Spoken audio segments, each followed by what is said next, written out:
Now you can hear me. Ha. I might put myself down just a little. There's fine. Okay.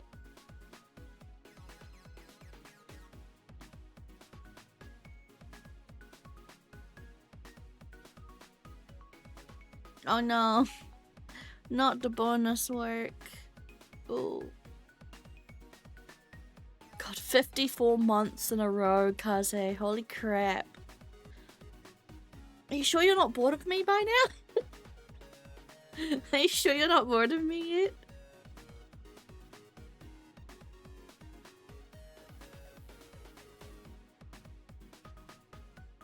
Not yet. I'm still winning. Dandoko stream. Yes, hi Guardian. No live 2D today because I forgot to charge my phone, and instead of charging it, I left it on my computer desk, and I left it on my computer desk, and it died. It's 100% like at 0, so we're probably not getting much live 2D today, unfortunately. But hey, you've got a beautiful picture of me staring up into the sky wistfully. So I think that's fine. In other news, I bit the fuck out of the side of my tongue this morning. So that hurts. But hopefully it doesn't get in the way of playing Paranormasight.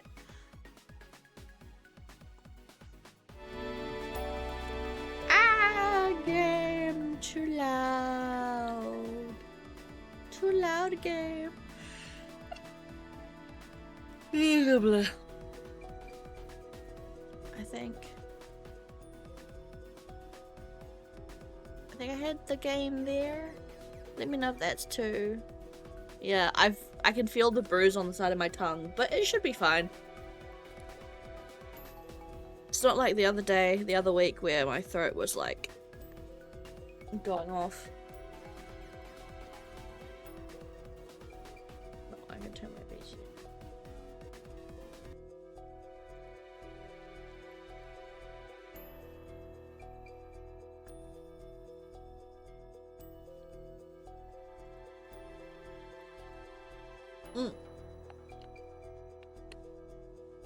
Also, I can't remember if I mentioned this in the last stream, but I completed the gathering section. It really is just you had to max out your stats. So I've maxed out all those stats. I'm not sure if we're ever going to need to do it again, but I did go back and clear that. So I think right now we're playing the part where Arnav and Cersei go to Kamishima Island, I believe. Yes. I've never actually had Gatorade. You can buy it. You can buy it here, but I've never actually tried it. Okay. Here we go. Summary of previous events. Avi and Cersei's quest for immortality is in full swing. Having pinpointed a likely location on their mysterious map, they ask Kipe Ikoma to investigate it on their behalf. However, right, Ikoma's the guy who we think is the we think he's the samurai curse bearer, right? The next day.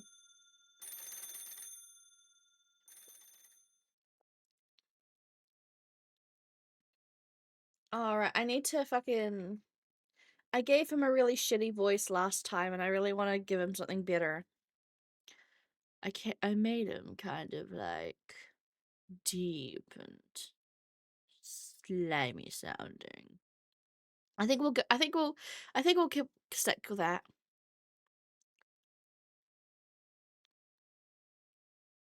No, I don't have an open wound, it's just bruised.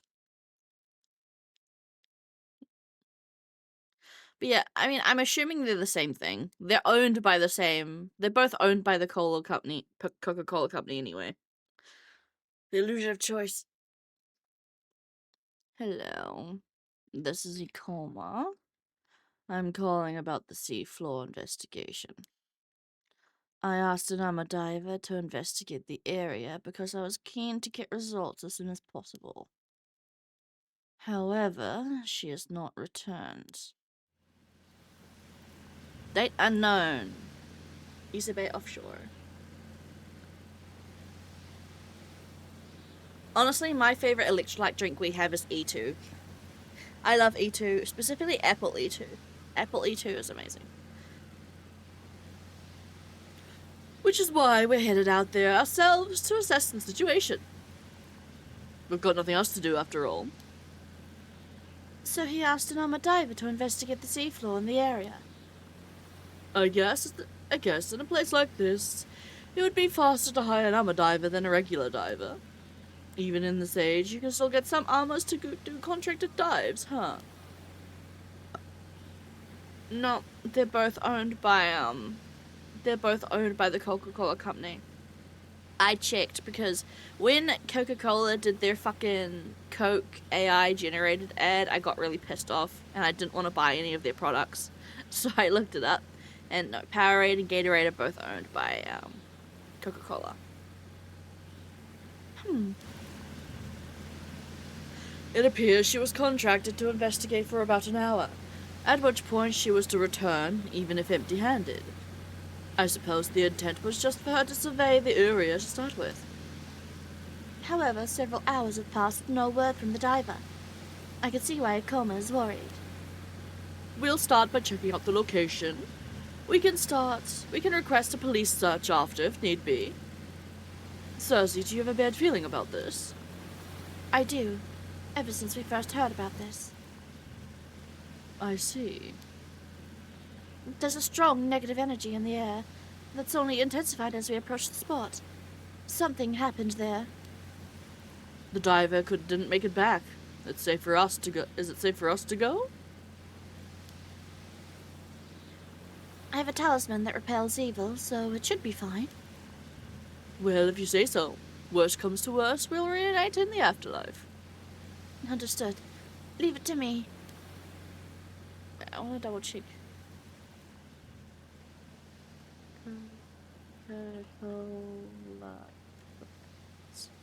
I'm pretty sure it's on their website.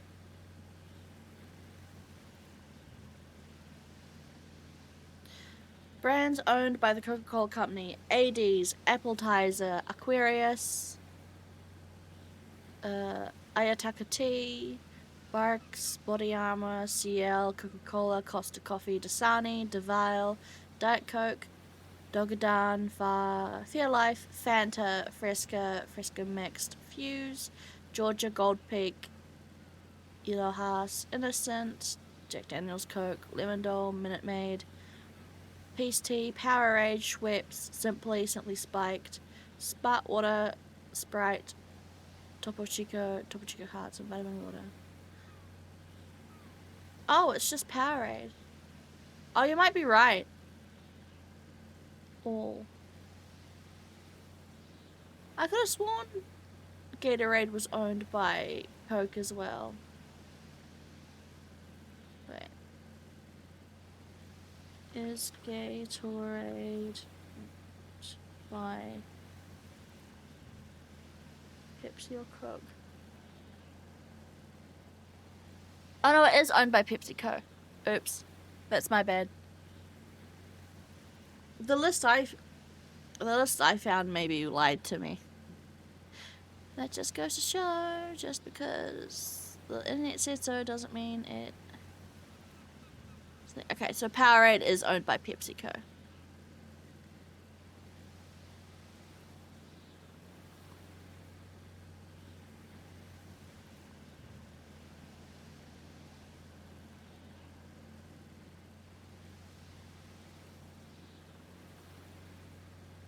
Everything's okay.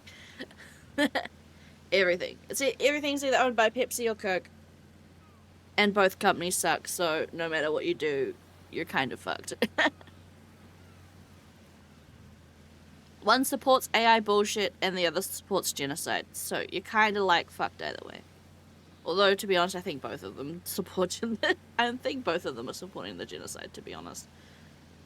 Don't drink fizzy drinks, have water, basically. Behind Nintendo. No map making today, sorry. Map making was the other day. There's something here. There's something there. Oh, it's a boat. That must be the Armadiver's boat. There doesn't appear to be anyone around. How unsettling.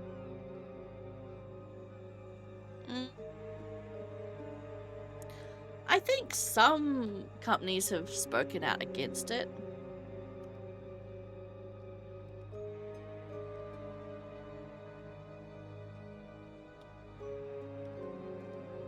Also, I'm not specifying what I'm talking about because I don't want the fucking cultists who I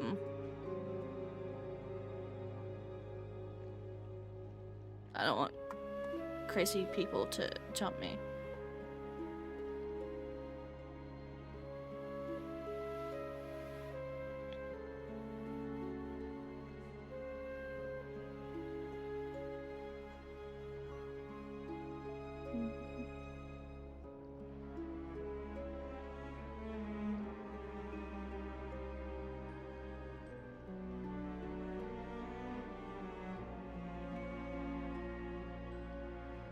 Yeah. Not important. We're gaming now. Oh, yeah. There doesn't appear to be anyone around. How unsettling. You're right. There's something terrible here. Is it really that bad? It is. I can't even tell from this distance. I can tell even from this distance it's coming from the bucket. Oh! It's the curse stone.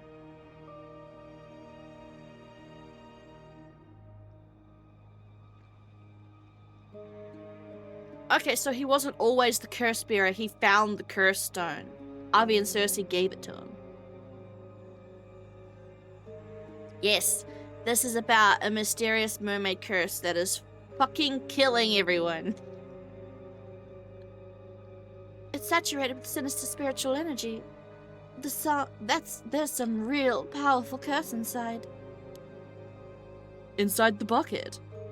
That does mean the Armadiver found something on the seafloor and brought it up to the surface. And perhaps succumbed to the curse while trying to get it out. Yes, unfortunately. As we cannot say for certain what misfortune this curse may call forth, I need you to remain cautious. Oh yeah, Ben and Jerry is super chill. Ben and Jerry has always been woke. That's why we stand Ben and Jerry's, despite how fucking outrageously expensive their ice cream is. Can you dispel curses, Cersei? It depends on the curse itself. But I believe I may be able to handle one of this caliber. That's a relief. Is it really safe for us to approach the boat, though? Yes, it is fine. For me, at least. Understood. If anything happens to me, then I'll leave the rest to you.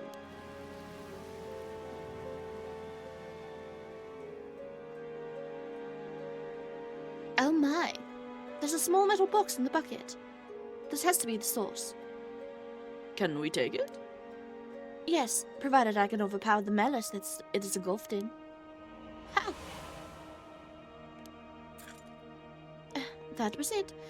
It should be safe to touch now. I'll leave that part to you. No problem. It's pretty heavy. What do you think this box is, exactly? It appears to be quite old. It likely dates back to the same time period as your map. Here, take a look at the symbol on the top of the box. Do you recognize it from anywhere? I saw it on the seafloor. No, you didn't. Avi, you weren't the person who saw it on the seafloor. We were the ones who saw it on the seafloor. You saw it on the map. No, it's all good. You grind that oil, Kaze. Just sit back and listen to me talk to myself in voices.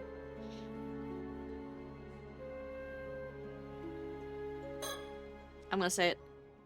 I think I saw it on the seafloor. Excuse me? What? How and when would you have been able to see anything on the seafloor? Huh? Did I say that? Must you joke all the time? The symbol matches the one we found on the map. Oh, you're right. It's identical. It's thus fair to say that the map was leading us toward this exact box. It only makes this identity all the more intriguing. There's some strange lines on the side. Perhaps some sort of a pattern. Oh, it's a horizon line. It appears to open from the top, but it's not budging at all. It would take quite a lot of strength to force it open.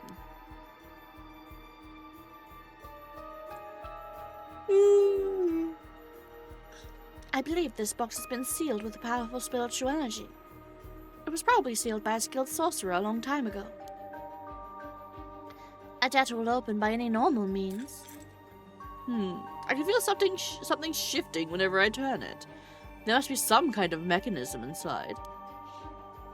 Then I suppose you'll want to align the box with the spiritual energy of this place. In English, please. It's likely that the mechanism for unlocking the box is activated by orientating the box in the right directions in the right order. I see. So I have to figure out where to point it. Leave it to me. Don't leave it to me, I'm stupid! I thought getting rocked by the waves of the small boat like this might make her feel seasick, but she looks fine so far. I had no idea we encountered a curse today. It's a good thing Cersei was here.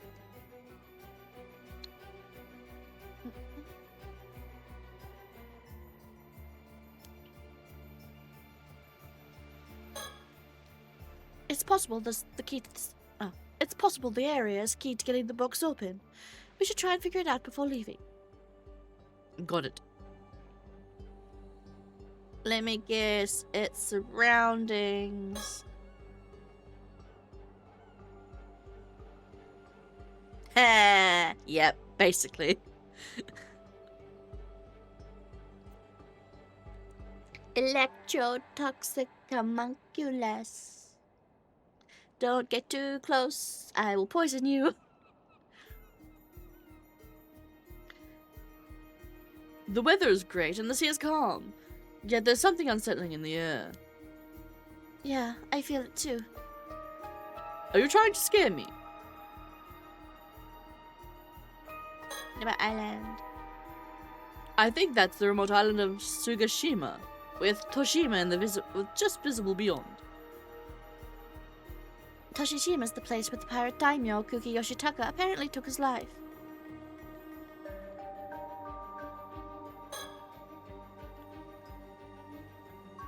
The far shore we see here is Toba's Arashima and Urumura, I believe. I heard Urumura's district oyster harvest is so plentiful that you could even eat a clam buffets from fall to winter there. Really? We should have come at a different season. I would have loved some fresh oysters.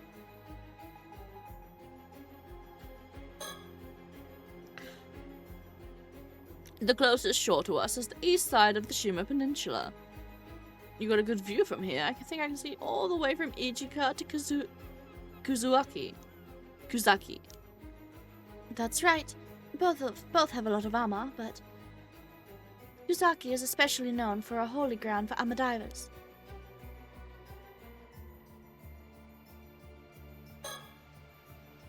The boat of the armor diver who was found in the middle box, there is no trace of life left on it. She died. According to Ikoma, the armor diver who went to investigate alone without a companion to mind the boat. I swallowed my fear and tugged on the rope earlier off the off chance she was still down there somewhere. I pulled up the whole length of rope, but no one was tied to it. fishing boat without a solar board drifts on the lonely waves. Okay, that's all. Right. Box. Now then, to open this middle box. I should investigate the box and rotate it so I can get a good look at all four sides.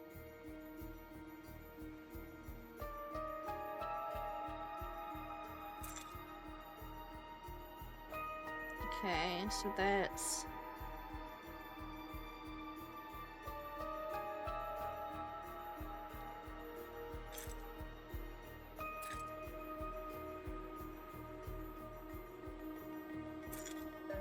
not there. I'm assuming it's lining up with the horizon.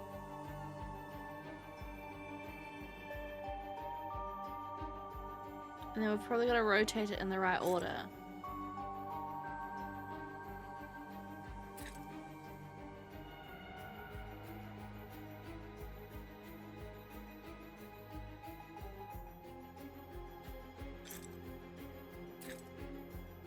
Oh, 1, 4, 2, 3. So 1, 2, 1, 3, 2, 4. So 1.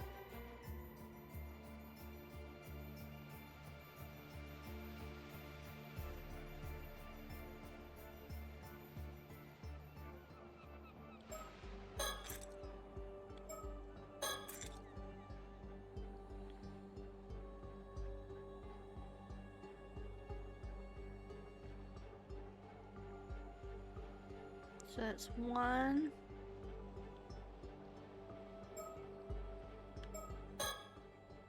I have to orient the box in the right direction, but what way is the right way? Depends on the box sides. Intriguing. They must be related to the solution somehow. Okay, so that's 1.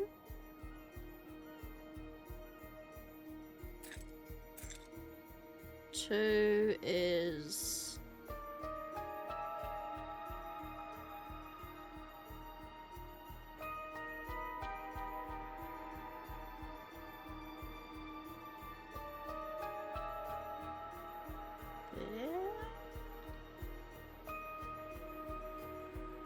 Two, not quite.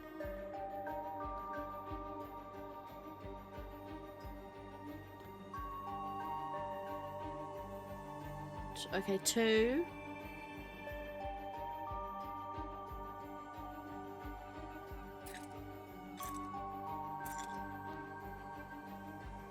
Three.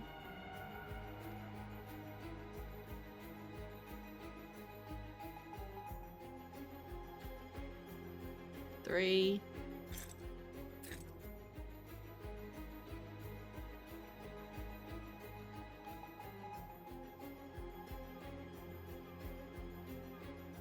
4.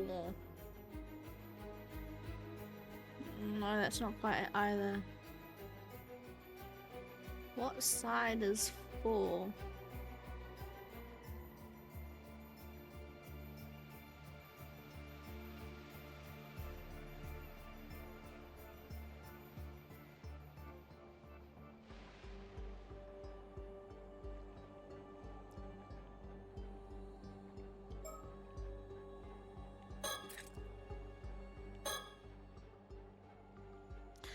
I think I figured out as well, it's just not doing anything. I'm not entirely sure, but I think I figured out the mechanism. Should I tell you? No, I want to get it. But I got it right, right? So 1. Oh, okay, I didn't get it correct. Exactly correct. Oh, I felt something move inside the box. I must be on the right track. Nice, keep at it.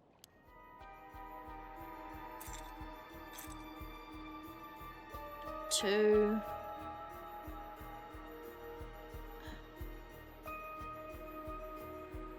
Two was this, right?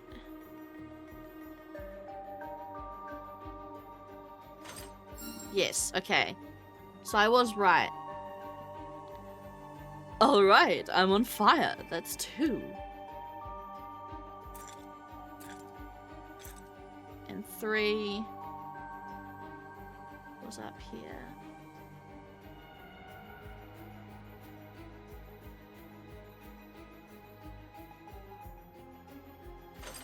Yes. Ha! I found it. Just 1 left.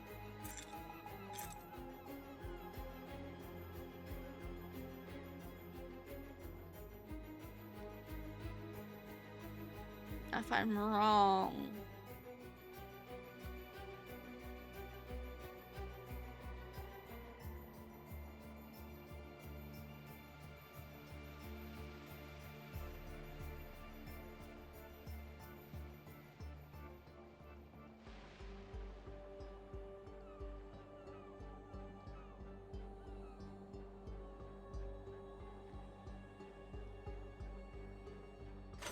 Haha! I was right, because Ise-Shima's not there anymore. So the island's gone. Yes! It's open! Congratulations! What's inside? Let's see. Huh? What is this? Some kind of small wooden carving. Oh, this is the cursed stone that turns you into a fucking fish, maybe. This is the one that turns you into a fish mermaid. Oh. Yes! Cursed stone acquired. Curse of the Forsaken Fish. So yeah, the mermaid we saw that was half turned into a fish, half lady, still got cursed by this.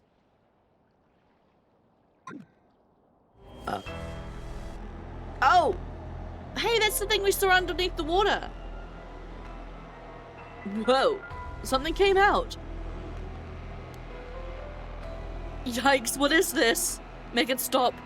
Help me, it hurts. Terrible pain. I want to go. No, it hurts. Let me go. A deep and painful, resentful memory has invaded my mind. Drift forever, ill-doers. Be as fish. Perish. You acquired the Curse of the Forsaken Fish Curse Stone. You can use it to turn people into fish and kill them when they are submerged in the water of Ise Bay. It can even be used at a distance provided the target meets the requirements. Use the curse button when you wish to use the curse. Be as fish. Perish. Perish. Files updated. Yay! Curse of the Forsaken Fish. This is the fucking lady we saw when I was doing diving that one time. A curse born from the final moments of Hayase, a mermaid brutally tortured to death by humans on Ise-Shima around 400 years ago. The curse has the power to kill any humans submerged in the waters of Ise Bay by gradually turning them into a fish, starting from their feet. However, the excruciating pain suffered during the transformation often results in them dying before the metamorphosis is complete. The bodies of those who succumb to the curse decay almost instantly, shriveling up to a desiccated, fibrous masses. The curse can also be triggered remotely, provided the curse bearer knows the victim's exact location. Mermaids inherently possess the ability to turn human. Well, mermaids inherently possess the ability to turn humans into fish at will. The Curse of the Forsaken Fish is the result of that ability being used. The Curse of the Forsaken Fish is the result of that ability being turned into a conditional curse and sealed within a curse stone. And then we got, mockingbirds. Nice.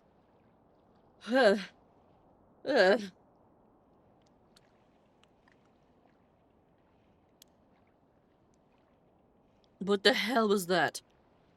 I'm not certain. But I believe we may have just acquired a curse tool known as a curse stone.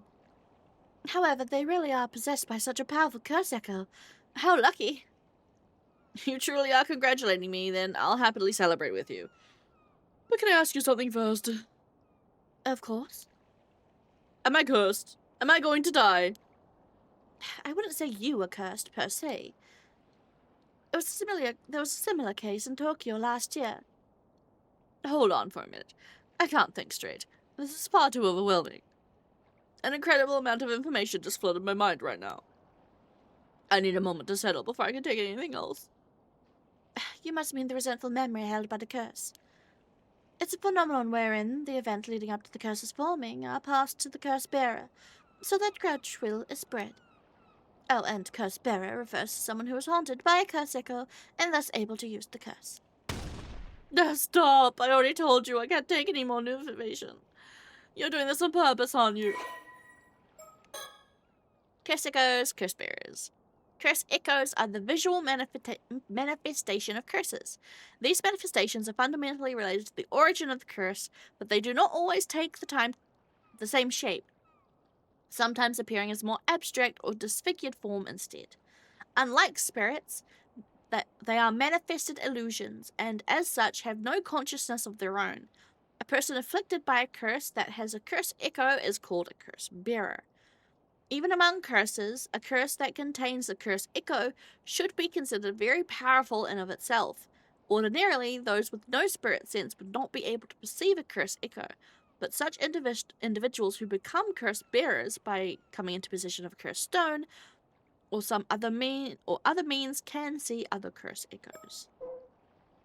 Curse stones, a type of curse tool that allows even people without any spirit sense to wield curses.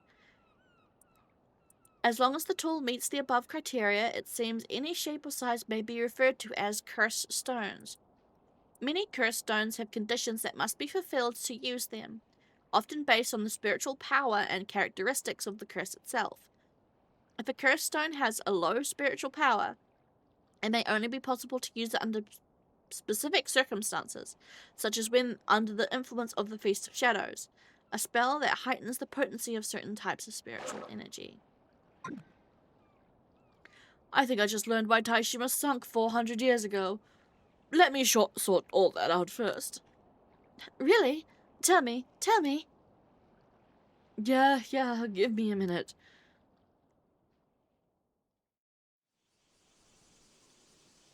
Data unknown, afternoon, Topa City.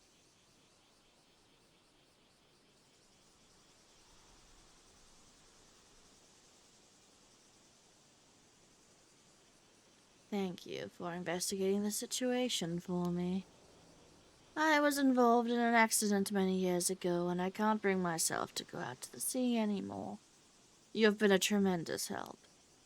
Oh, I'm sorry to hear that. We actually got our hands on something quite valuable, so we owe you thanks as well. That's great.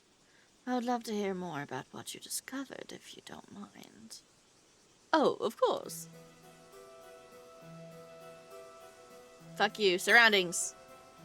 We're currently at the mouth of Kamo River. This is a residential area further upstream. Seems Mr. Kamo had arrived in Toba, so we managed to meet up without any problems. Birds. Bird chick. Birdie birdie. Birdie birdie. Any birdie birdie. No birds.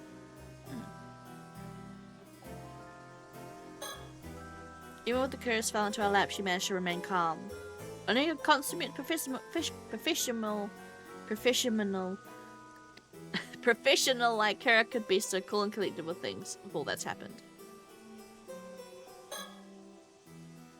Will he believe us if we suddenly start talking about curses? Can we not just bring it up? You think you can spell it all without bringing them up? Well, we'll see how far we get. He may look scary, but his demeanor is surprisingly gentle and kind. He's a very polite young man. People like him tend to be misunderstood because they're a little awkward. He must struggle with that kind of thing a lot.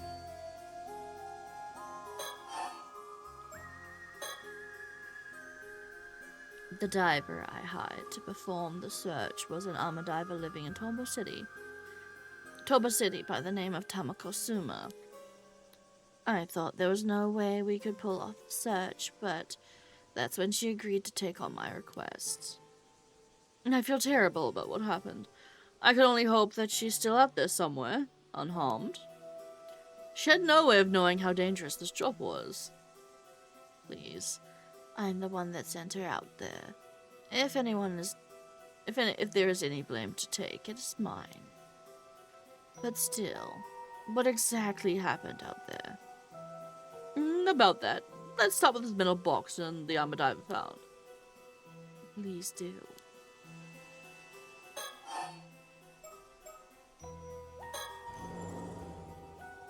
So basically, in this wooden this is the wooden carving we found inside the metal box. I see. So your map indicated the location of this wooden carving?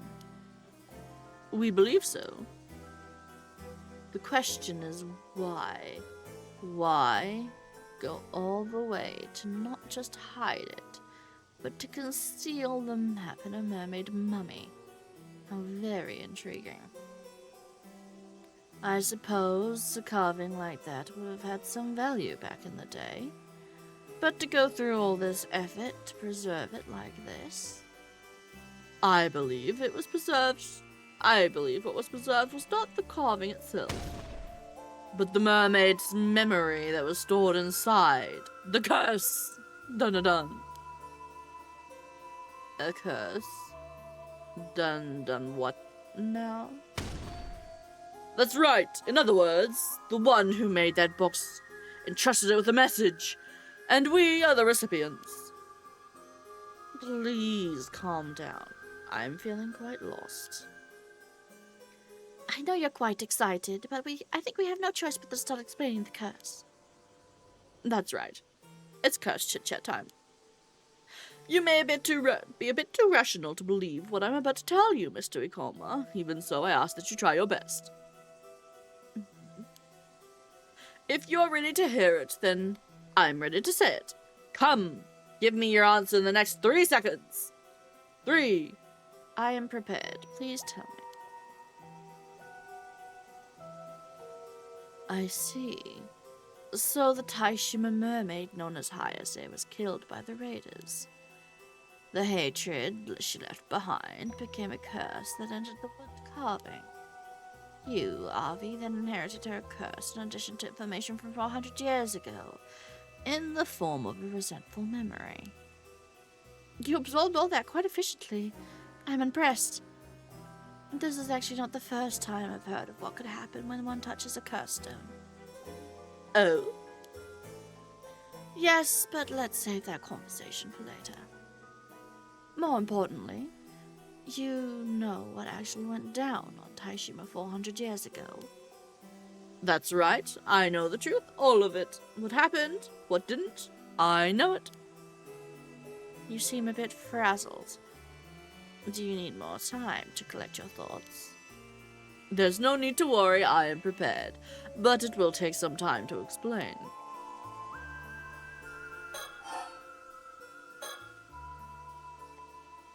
It's time to reveal what truly happened 400 years ago on Ise-Shima and to Ise-Shima and the Mermaids. Please, do tell.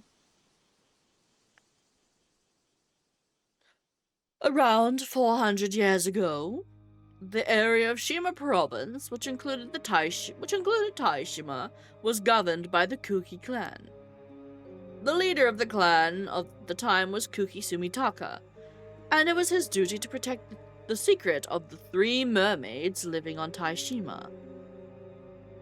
That must have been Sabaya, Nagame, and Hayase. However, the legend that eating mermaid flesh would grant immortal life was well known. So he secretly hid them on Ise-Shima so no more would learn about their existence. It appears Sumitaka thought of the mermaids as a sacred or divine existence. The thought of seeking immortality for himself likely never crossed his mind. The land where the mermaids lived was a sanctuary that he fiercely protected at all cost. In other words, Ise-Shima was an island where people worshipped the mermaids in secret. Indeed, It meant the people living on the island were not simple commoners, but guards tasked with protecting the sanctuary and its mermaids. Sumitaka was so dedicated to keeping the mermaids secret that he kept the existence of Ise-Shima out of historical records. The public believed the island was entirely uninhabited. I see. By keeping its existence hidden, he was able to keep the mermaids safe. However, as a vassal of Sumitaka's uncle, Yoshitaka learned about the mermaids on Ise-Shima. He passed this information to Yoshitaka, who believed obtaining immortality was a must to rise on top in the era that was so often plagued by war. He commanded his vessel to lead his army to Ise-Shima and do whatever he had to return with the flesh of a mermaid. Sumitaka and those of the island resisted, but the invading army was far too powerful. The island was swiftly overrun. Ultimately, Hayase was captured and brought before the vassal. The vassal tortured her, demanding she grant him the power of immortality. But Hayase did not yield, even to the most hellish torments. She screamed and cursed of despair and anger until her dying breath. That's horrible. The hatred Hayase felt at the moment of her death led to the creation of the curse of the Forsaken Fish. And that is what I learned from the resentful memory inside the curse stone. But, to be honest, that is only half. Half of what? Half of the memories. The other half of the memories is of the one who left behind the metal box. Namely, the story of how the curse of the Forsaken Fish became a curse stone.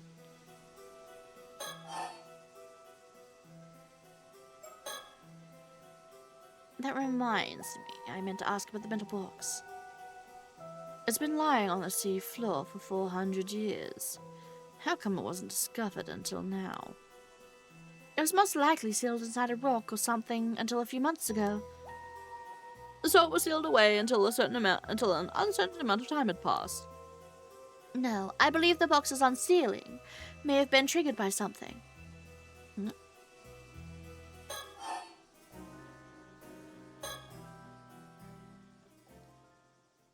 Having failed to obtain immortality, the vassal flew into a rage. He had all inhabitants of Ise-Shima slaughtered as revenge for keeping this secret. That guy was the worst. Finally, he continued his advance to the sanctuary the islands had protected down to the last man. There he destroyed its shrine. What an irony that he came so close to the secret he had been so desperate to find. Are you saying the other two mermaids were still in the sanctuary? No, they had already fled Ise-Shima. Actually, there were two other survivors. Sumitaka's adopted daughter, Princess Hatsune. Hatsune Miku! Also escaped the chaos of the invasion unscathed. There was one other islander who managed to survive as well, taking with him the treasure the mermaids had protected. The mermaid's treasure? This may shed some light on the descendant you spoke of earlier. Of course. Of course. She must be a descendant of the man that escaped that day. We now know she was correct when she spoke of 3 mermaids living on Ise-Shima. So we do. Putting descendants aside for now, let's return to 400 years ago. The vassal's invasion and destruction of the sanctuary was like a trigger. As a reaction to the sanctuary's fate and their own ill-deserved deaths, the sorrow and hatred of the islanders swelled together and formed into the curse of the raging waves, a natural disaster that shook the heavens when it descended upon Ise-Shima. The curse bombarded Ise-Shima with violent winds, earthquakes, and thunder. Then, in the final act to protect Ise-Shima's lost sanctuary, they sank it into the sea, to destroy all evidence of it ever existing. They destroyed it? The small island of Ise-Shima sank swiftly under the waves. The vassal and all of his men were, of course, all killed thanks to the curse. Well, thank you for the hijack, Guardian. But one problem remained. That wasn't the end of it.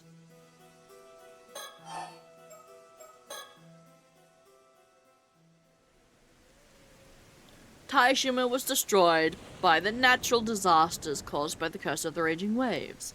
But the calamity continued for many days. It must have seemed as though it would never end. Can't imagine how terrifying it must have been. Sumitaka even sought out the famous Onmyoji to dispel the curse, but he was unsuccessful. The curse would eventually sink to the bottom of the sea alongside the sanctuary and be sealed there. Only then did the calamity end.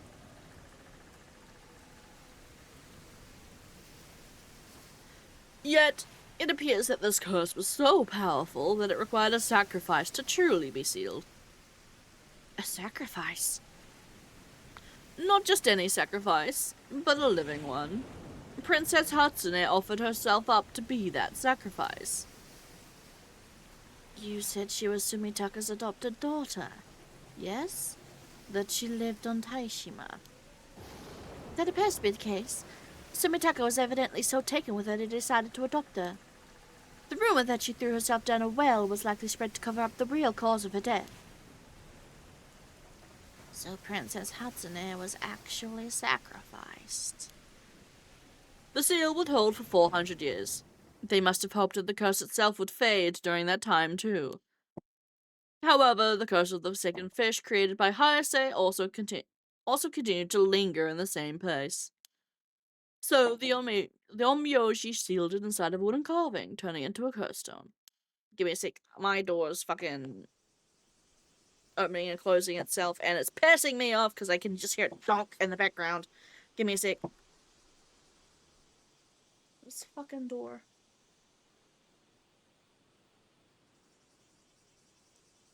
I've decided I don't like slamming doors. Well,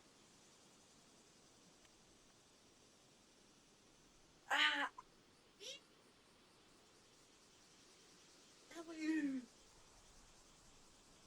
Just a good time to stretch. Ugh.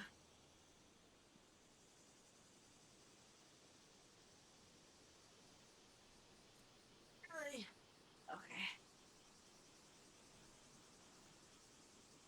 Ish. Ow. I kicked myself in my bed knee. That hurts.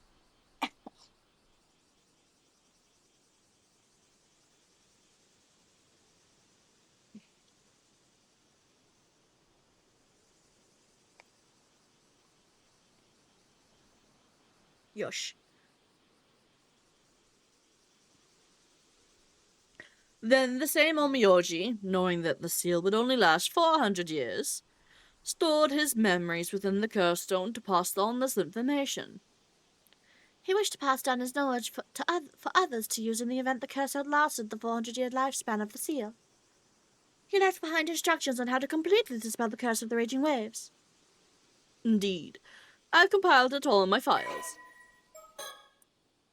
Curse of the raging waves. A curse that causes an outbreak of turbulent waves and violent storms. We've read this already. Some believe that several disasters, blah blah blah. Resident atmosphere. In truth, the curse has been perpetually active ever since its inception. The sacrifice of 500 years ago merely served to seal the source of the calamity during the time. It is believed that Mari Minakuchi attempted to lift the curse and lift the curse once for all, only for her failure to give rise to the disaster 5 years ago.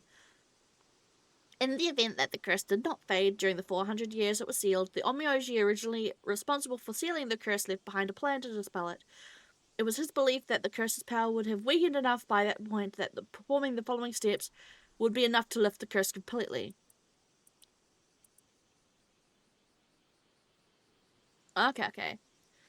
First, thou must unbind my seal, which we've done already. We've destroyed it already. Risen from the depths within the iron box. Second, thou must offer the still-tied mirror bequeathed by the sacrifice to the sanctuary. Third, let those who share blood with the lost souls of Ise-Shima be the ones to offer appeasement. So, Yuji, then?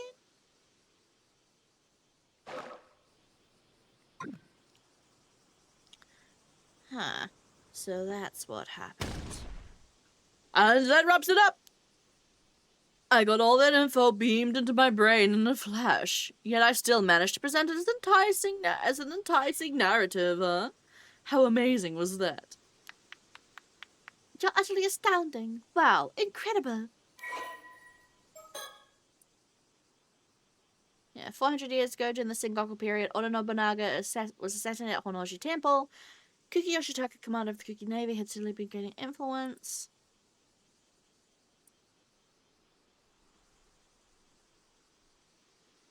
It was then a vassal of the Kuki clan, Komatsu Sadamune, approached him with some intriguing information. According to Sadamune, 3 mermaids were said to be living on Ise-Shima under the protection of some of the island's residents, even though the island was originally thought to be uninhabited. It's widely known that through folklore that eating flesh of a mermaid granted upon immortality and eternal youth. Sadamune urged Yoshitaka to take advantage of this, suggesting that if he possessed such power, an invincible army would be his to command. Seeing this as the opportunity he had been waiting for, Yoshitaka ordered Sadamune to capture the mermaids and bring them back to him. However, Kuki Sumitaka, Yoshitaka's nephew and head of the clan at the time, strongly opposed his approaching Ise-Shima.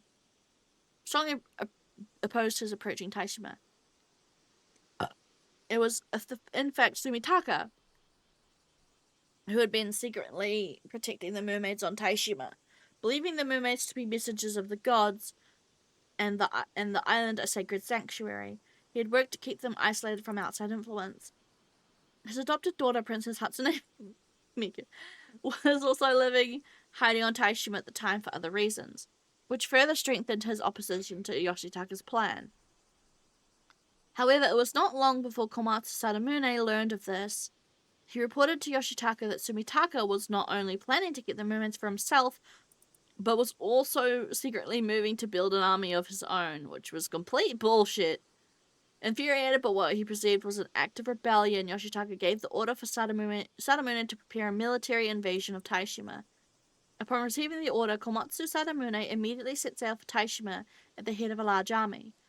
Caught off guard by the unexpected attack, Sumitaka scrambled to send out his own forces in an attempt to resist, but was unable to prevent the enemy from landing. In the blink of an eye, the once peaceful and beautiful landscape of Ise-Shima was transformed into a nightmare.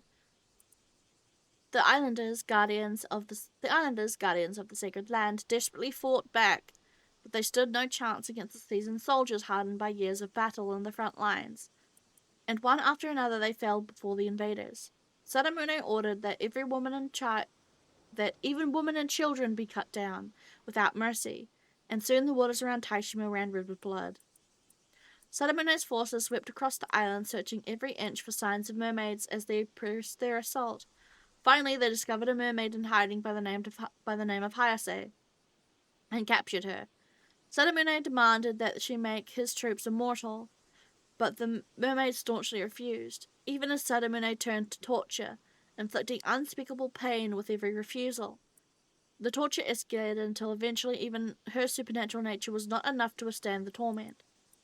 On the brink of death and resigned to her fate, Hayase gave a final terrible cry, overflowing with the resentment and anger as she breathed her last.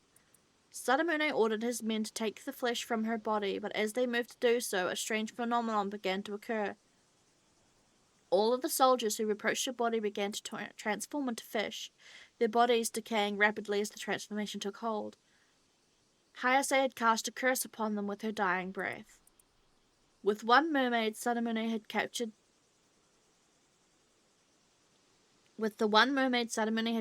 dead, and his forces decimated, he began a mad search of the island in pursuit of the remaining 2 mermaids. Eventually he found a deep cave in the interior of the island that extended far beneath the earth, reaching down to the seafloor. In the deepest part of the cave was a shrine and a door with a powerful seal over it. Oh, is that fucking the daughter Ryugu? Hey, we master, what's up? Hello. What was I reading? In the deepest part of the cave was a shrine, and a door with a powerful seal over it that he couldn't open no matter how hard he tried. Convinced that this had to be the same entrance to the sacred land, the home of the mermaids, Saruman had gathered all of his remaining gunpowder and artillery and unleashed it onto the door, destroying both it and the shrine in the process. The next moment, a violent tremor wrecked the entire island, and the skies above were engulfed by a storm. The repercussions of this desertion, this desecration of the sacred land, and resentment of the islanders he had senselessly slaughtered, blended together, unleashing an all-consuming calamity that seemed to shake the very heavens and earth. Ravaged by the first earthquakes and vicious storms, Ise-Shima sank beneath the waves, as nature itself sought to protect the sacred land by erasing all traces of its existence. Thus were Ise-Shima and the sacred land, along with Saruman and his army, lost to the sea in an instant. The only survivors of this tragedy were 2 mermaids and 2 islanders that had successfully made their escape from the island. Hayase had, in fact, stayed behind as bait to allow the others to escape. The 2 surviving islanders were Princess Hatsune and a man named Somekawa, who had been assigned the duty to protect a relic important to the mermaids. However, the tale did not end with the sinking of Ise-Shima and eventually made it to the seas near the island. But a fierce anger and resentment darkened the waters around it, and the curse born from the dark emotions, the curse of the raging waves, had given rise to a storm that continued to rage even several days after the incident. Furthermore, the curse born from Hayase's final moments, the curse of the Forsaken Fish, also continued to exert its influence on the area, causing anyone who entered the storm's domain to transform into a fish. The situation had grown beyond anyone's ability to control. Sumitaka, looking for a solution, turned to Tsuchi Mikado Harukage, a renowned onmyoji and friend of Priestess Hatsune. After conducting an investigation, Harukage concluded that the source of the curse was the sacred land, now sunk beneath the waves. Although the curse was too powerful to dispel, it would be possible to seal the sacred land by offering up a sacrifice, thereby suppressing its calamitous effects. The seal would last for 400 years, by which time he anticipated the curse of the raging waves would dissipate. Hearing this, Princess Hatsune volunteered to sacrifice herself in the hopes that it would bring peace to the souls of the islanders who had looked after her during her time on Ise-Shima. With her noble sacrifice, the storm at last died down, and peace was restored to the seas around the island. A bronze mirror in Princess Hatsune's possession at the time was imbued with the power to serve as a talisman to calm the raging waves, and was passed from person to person over the years, eventually making its way to Kamishima. Tsuchimikado Harukage was also able to seal the curse of the second fish in a wooden accessory that Princess Hatsune had been wearing, turning it into a curse stone. Harukage used the resentful memories contained within the curse stone to create a record of the event, which he sealed within a heavenly locked iron box before concealing it with a rock in the seabed. In the event of the curse of raging waves had not abated after 400 years, he made it so that the seal on the rock would be lifted, at the same time the seal on the sacred land, so that record of what happened and the method of undoing a curse would make its way to future generations. God, this is the big note. This is a long note. There's a lot of reading in this game.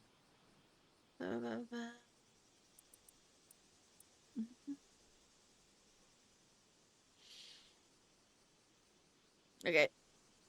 Done. That was a lot of reading.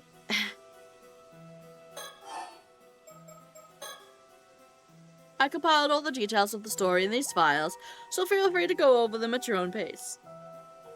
Oh, thank you.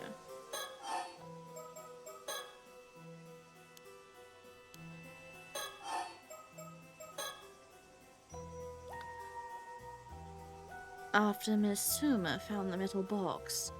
You mean to tell me she's died? Oh. Okay. It is ad break time. It is ad breaky time. We're just gonna do a quickity 3-minute ad break for pre-rolls. So have rest, grab snack, grab food, go toilet, do all of the things.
Oh, okay.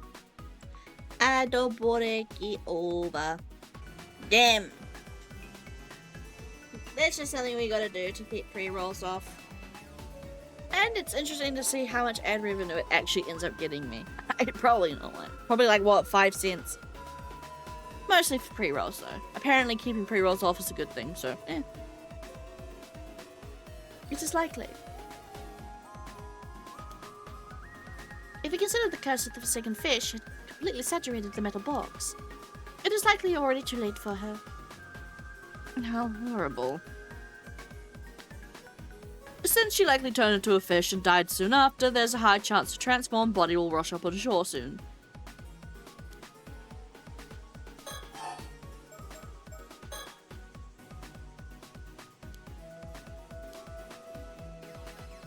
Do I need to look at my notes again?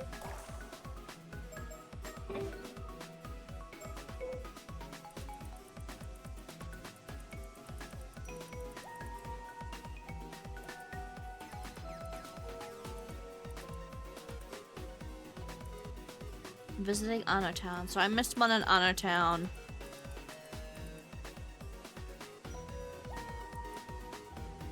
Sato. So there's one where Sato's at the Wakamura residence.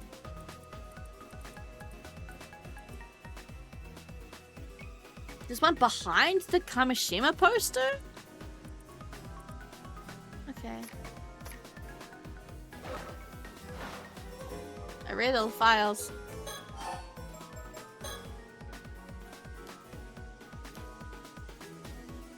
Okay, well now what? Think. Rent Ikuma's dead. I suppose we ought to tell him everything we've learned. Wait a second. Is something wrong? Avi, if someone is affected by the curse of the Forsaken Fish, the transformation starts at the feet and travels slowly up, yes? I believe so, though it's hard to say for sure without witnessing it. If it is true, then it may explain the true identity of the fish mermaids discovered in this area. It could have been the bodies of those who died in the middle of transforming, due to the curse of those Forsaken Fish. Oh, that's a convincing theory. Fish mermaids have been recorded as having only human heads or faces, or appearing human from just the chest or shoulders up. If the curse starts at the feet, then travels upward, that would explain the variety of fish mermaids that have appeared. The process is so painful that most die mid-transformation. Then, the curse causes the corpse to rapidly wither, forming into a fibrous mass. It may even be the true identity of your mermaid mummy. Interesting. Still, without analyzing it directly, there's no way to know for certain. But perhaps this is why the mermaid mummies originating from Japan are such high quality. Oh, hey, Angie. Hey, Angie. Ikoma evil.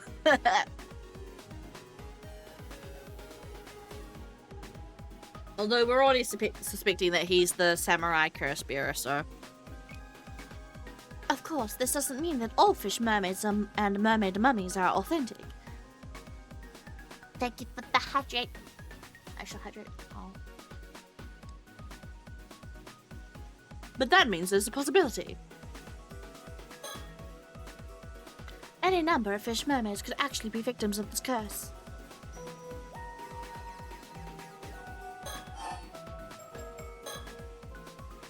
Here we go. Actually, I just remembered that there are 2 points from your tale I wanted to discuss. About the events 400 years ago. My first point concerns the vassal who tortured the mermaid in an attempt to obtain immortality. If all he needed was the mermaid's flesh, what necessity would there be in torturing her? Oh, that's true. It could mean that the vassal ate the mermaid's flesh but did not become an immortal. So he tortured her to figure out why? As for the second observation, I have a theory about the area you described as a sanctuary. Could it possibly be referring to the entrance of Ryugu? Ryugu? It is sometimes also referred to as the Eternal World, or the world beyond. In some legends, the mermaids or priestesses serve the ruler of Ryugu, the god of the sea. I see.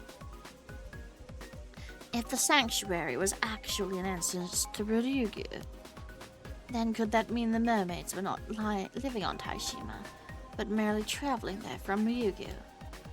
Yes, I believe that to be the case. It would also explain why the destruction of the sanctuary would inspire the fury of the god of the sea. To be honest, it's a bit difficult to believe that the grudges of the inhabitants of Ise-Shima would be enough to explain what happened. How could they possibly engender a curse so powerful enough to sink an island and linger for more than 400 years? However, it is quite easy to believe that a curse from Ryugu could maintain such power. Well, that also explains the necessity of a living sacrifice. Of course, one would be required to seal an entrance to Ryugu. But if the entrance to Ryugu was sealed, what became of the two mermaids that fled Ise-Shima? I doubt Spire and Nagame managed to return to Ryugu. I believe they've been living here in the human world for the past 400 years, waiting for the seal to be lifted. They could have hid somewhere away from human eyes. If that is true, then they've been successfully hiding for over 400 years. Of course, if they were to hide themselves at the bottom of the sea, it'd be practically impossible to find them. It is also possible that they've been wandering the globe rather than lingering in one place. That could explain why all the mermaid sightings around the world. They could all be these same too. All this discussion of hiding made me realize something. What is it? Do you recall the story Mr. Ikuma told us yesterday of the mermaid who became human? Are you suggesting she decided to join human society because she could not return to Ryugu? It's a possibility we should consider. But that only occurred a few decades ago. Why would you decide to become a human just before the seal was released? Perhaps the circumstances changed. We can only speculate on the motivations of someone who has lived for centuries.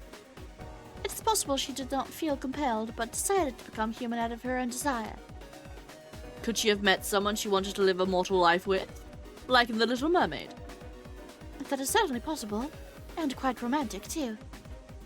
I'll have to write this down. Could make a solid novel. Oh, I just realized something. What is it? You heard about this mermaid from the descendant of Ise-Shima survivor, yes? That's correct. I feel it's only right that they were informed of the things we learned. We'd love to talk to her. We're quite curious about this mermaid treasure, too. It might have been passed down from them through the generations. I understand. I'll probably drop by her place later anyway, since I also have to handle the matter with Miss Suma. I'll discuss it with her then. Thanks, that would be great. That said, in return, I have a favor to ask of you. Go ahead, we will do whatever we can. You said the seal over the entrance to Ryugu has been lifted. Is that correct? Yes. It has most likely been gone for several months now. Oh, that was Cersei's line. Oops. Yes, it has most likely been gone for several months now. Huh? Really? A horrible curse has been swirling around the area where Ise-Shima used to be. It's possible that curse is the curse of the raging waves, and it surged up from Ryugu once more now that the seal has been lifted.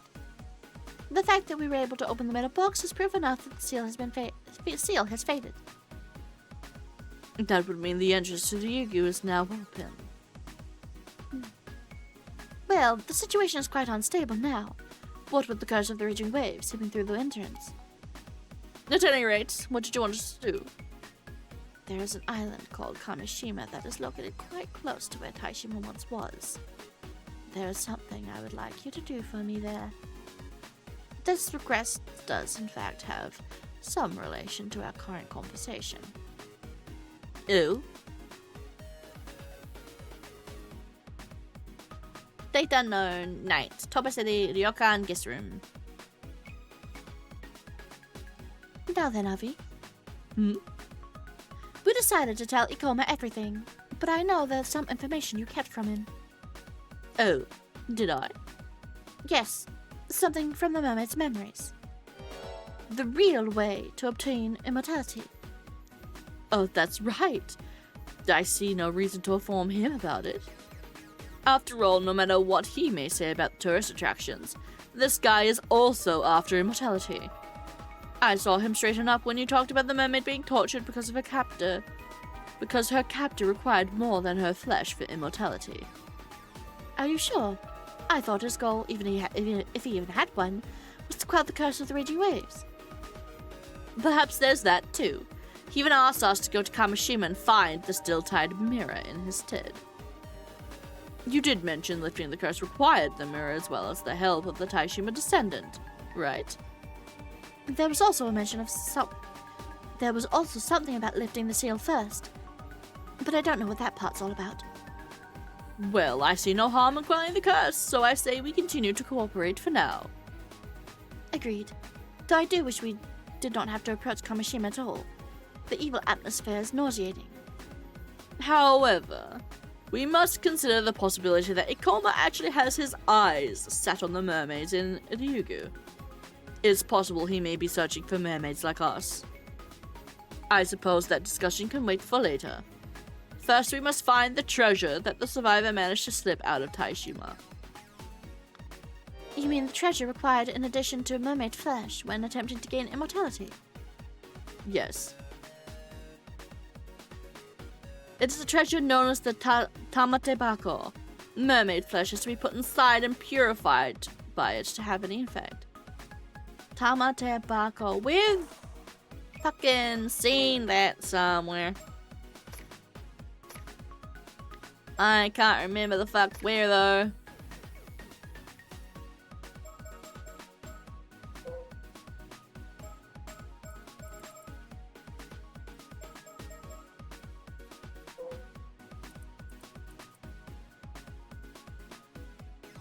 I think.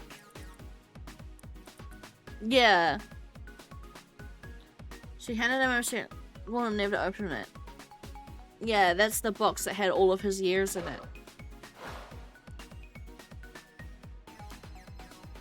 So, provided one has both the flesh of a human mermaid and a tamatebako, then immortality is indeed obtainable. Boom!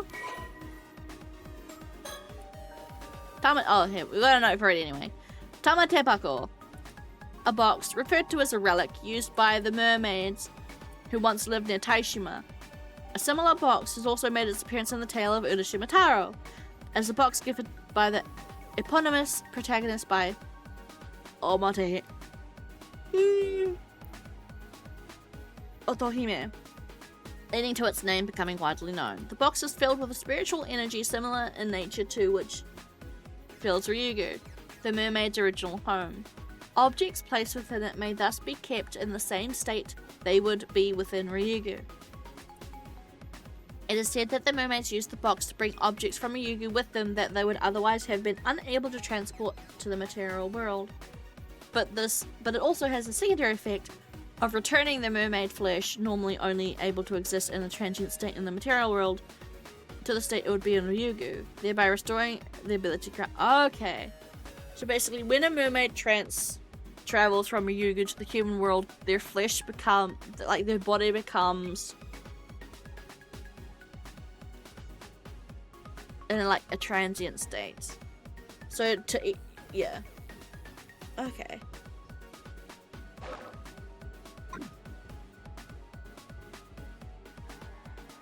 If you could meet the Taishima descendant, they could probably provide us with information on the Tamatebako.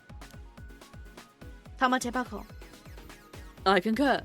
If we could get our hands on the Tamatebako, we wouldn't have to worry about Ikoma. However, it's likely that he is wary of us and will keep us from meeting the descendant. At the very least, we know he's cautious enough to keep her name secret. Well then, that's why I asked him to hand her our little souvenir. Ah, what was that all about anyway? You're sure you're not going to need that iron box? I doubt we will need it again. Plus, you can think of it as a backup plan. Regardless of what happens, we'll be able to meet with the descendant tomorrow. Let's get our hands on the mermaid treasure. That time to find a Tamate Bako. Okay. Yay.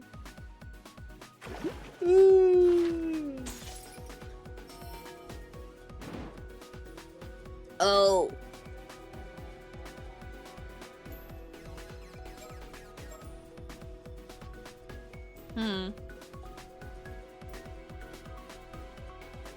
Oh, who do I want to go with though? I guess Avi and Cersei have more to their story, so I think I'm gonna keep going with Anna for now.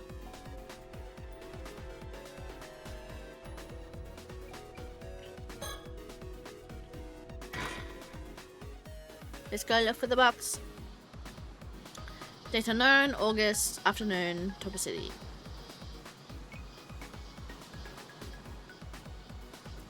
Hello again. Anna Burnham's back on the scene. Allow me to summarize. As expected, Ikoma contacted us today, telling us we'd have to wait a little longer before we could meet the descendant.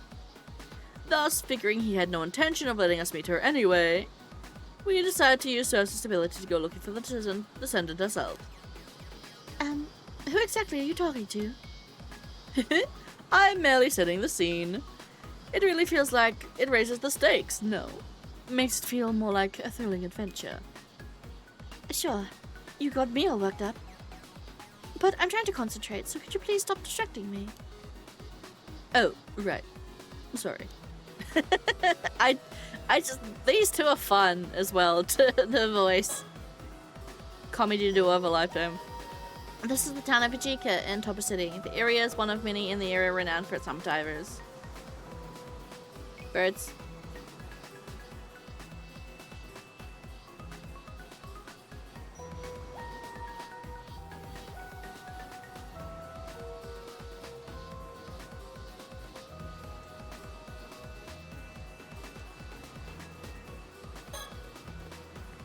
Cersei's completely focused on dowsing right now. There are several types of dowsing techniques, but this seems like she's using a pendulum. But seeing the necklace she's wearing can be used for such a purpose. The closer you get to the target, the stronger the pendulum swings.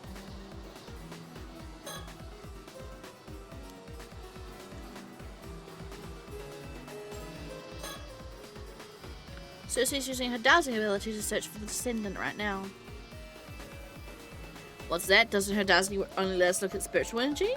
And on top of that, doesn't she have to be familiar with the energy she's looking for? That's right. I was thinking the same thing. However, Cersei was perfectly prepared. Before parting with Ikoma yesterday, she asked him to hand the iron box to the descendant when we paid her a visit. She said the descendant ought to have it since it's so deeply connected to Ise-Shima's history. Ikoma agreed on the matter and would apparently go through with it, assuming he did hand it over. Then the iron box with its massive amount of spiritual energy has fallen right into the lap of our target. Now Cersei just has to use her dowsing to locate the box. At least that's the plan.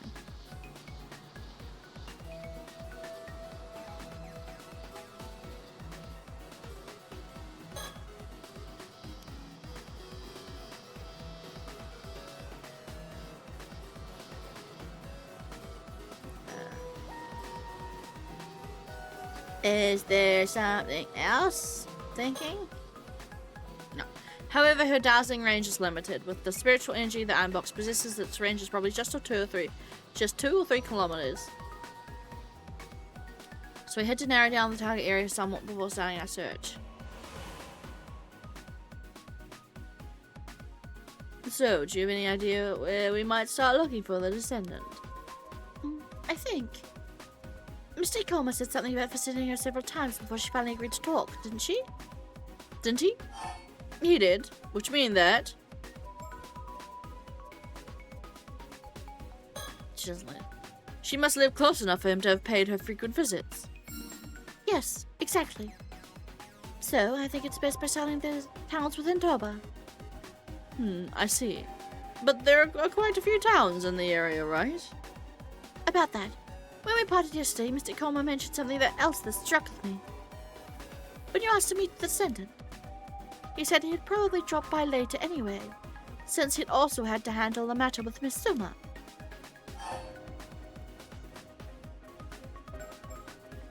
Didn't live close to Suma. He said like you had dropped by while he was in the area, so they likely lived close to one another. Yes, I was thinking the same. The towns with many armor divers are our top candidates. So that means we should probably start by searching all of the towns in Torba that are home to a lot of armor divers. That's right. We can make our way up by searching along the coast for starters. It'd be nice if we at least learned the descendant's name. We might have a lead on that. Think of your research and the past of the place.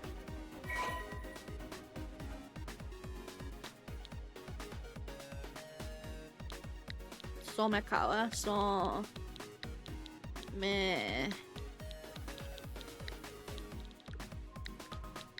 Kawa? Somekawa! That's what Ise-Shima Survivor was called. If there are any descendants, then they may still bear the name. That's right. It is another clue we can follow.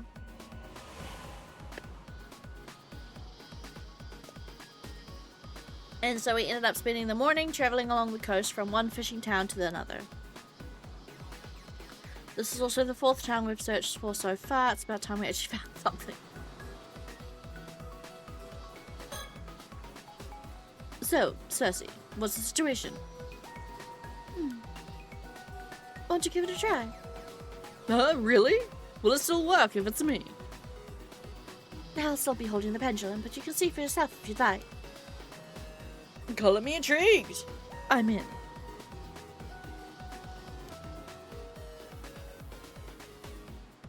Alright, just like this. I'll hold the pendulum. Direct me to move in the different directions to see what reacts. Very well. Bring it on. The pendulum won't respond right away. So the trick is to point it in one direction and wait a while. Once you find the spot where it reacts the strongest, shout that you figured it out. Got it. When it comes to yelling, I'm your guy.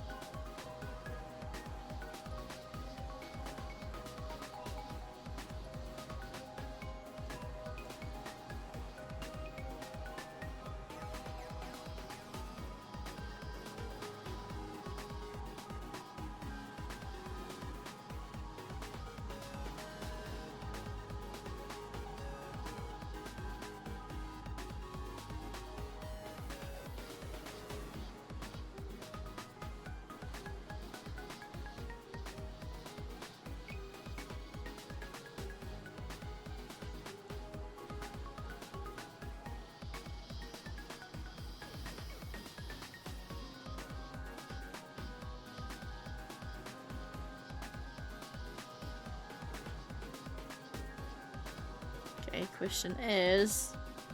Oh.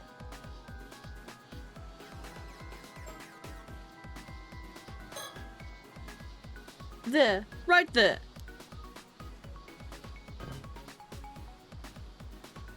Oh. Not quite. The reaction should be much stronger than that.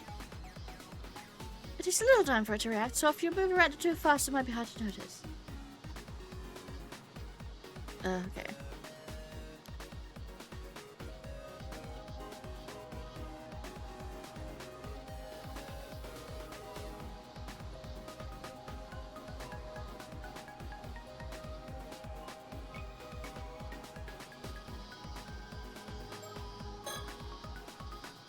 There. Right there. You got it. So that means someone up there? Well, it may still be a bit further out, but at least we figured out what direction to go. I knew it was about time we hit the right spot.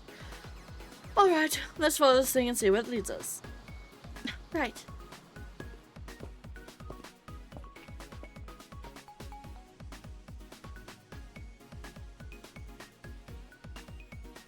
This is it. This apartment's furthest back on this building's ground floor. Got it. Hello? Anybody home? Wow, you don't hesitate, huh? We're here on behalf of Mr. Ikoma. No answer. I guess no one's home. No, I can sense a presence. Hello? We'd like to talk about the iron box.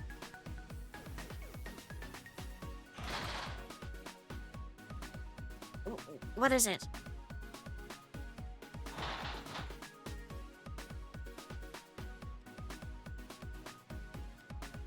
Nah, you two.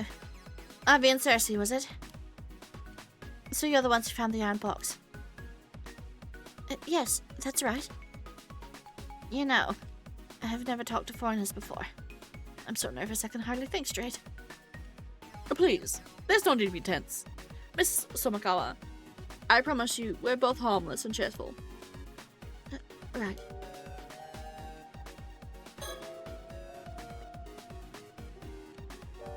So this is Miss Somakawa's home. Even with the lights on, it's strangely dark inside.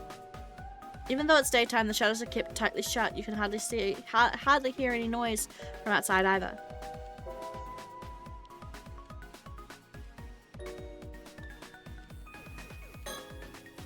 I'm so glad we got a chance to talk to her. She's more willing to meet us than expected. The iron box proved more useful than I thought. Nice work, Cersei. I'll treat you to one. I'm curious a bit later.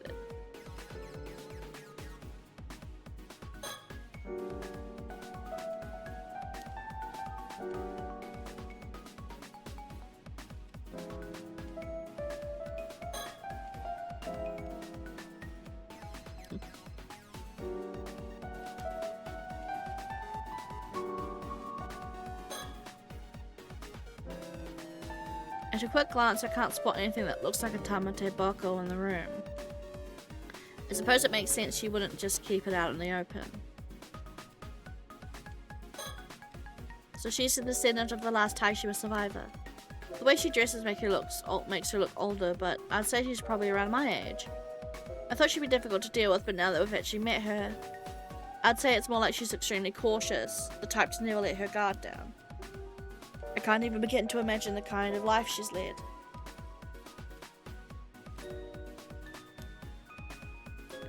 Still, the fact that she's wearing traditional clothing is actually quite charming.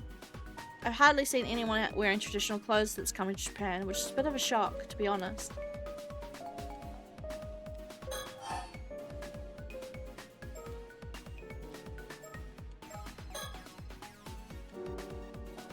Allow me to emphasize what an honor it is to meet the descendant of Ise-Shima. Who's to say that's even true? I suppose your family must have lived in this town for generations. No. Nah. I moved here a couple years back. Oh, why's that? That's got nothing to do with the two of you. No, fair enough. Then, don't you mind me asking, do you have any older family or relatives, Miss Tomakawa? Why? Apologies, I was merely wondering if there are any other descendants. I don't know. Probably the only one left. That too will come to an end soon enough. Oh, what do you mean by that?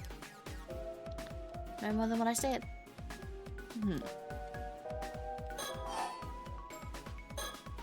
So, do you live here by yourself, Miss Tomakawa?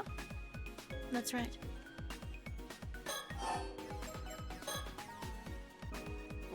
Where exactly did you come across the iron box? I followed this map that was in my family's possession. Supposedly, it was left behind by the Onmyoshi who sealed away the curse of Ise-Shima. A map, you say?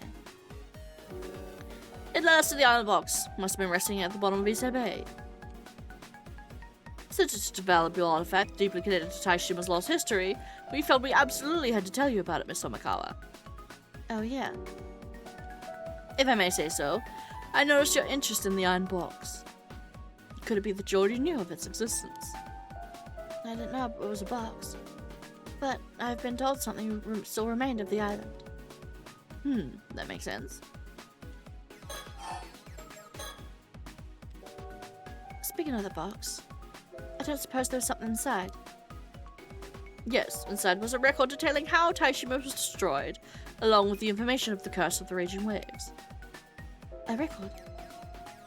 Oh, allow me to fill you in on the details. And that sums it up. Such a horrid man, wouldn't you say? Massacring the people of Ise-Shima because he wanted to find a mermaid that bad. The grudges left behind by these events coalesced into two separate curses, and ultimately Ise-Shima was destroyed along with everything else. I'm sure it must be excruciating to hear the tale of how your ancestral home was destroyed. But I believe the story should be passed down so people can learn of Ise-Shima's true history, wouldn't you agree? And all that was recorded in the box. There's a little black box here somewhere in the ocean. That's what it reminded me of.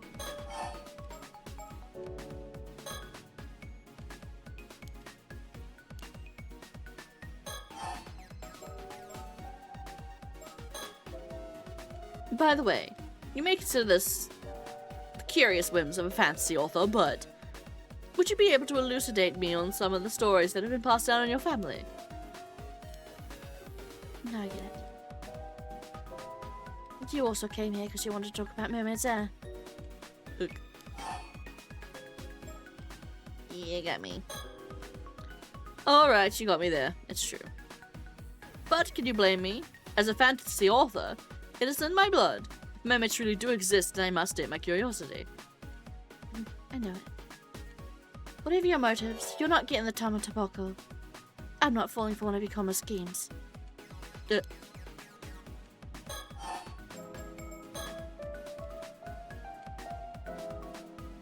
I'm not going to share the family's legends of Ise-Shima with just anyone.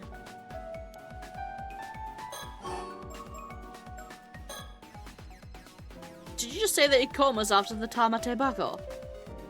Oh, so you didn't know? Well, he is. That's exactly why I hid it somewhere no one will find it. I see. It must be very precious to you then. Well, I'm relieved that the iron box found its way to you then.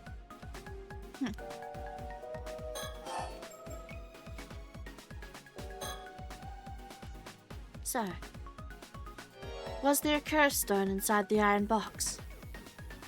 Curse what? Don't play dumb. There must have been one. Well?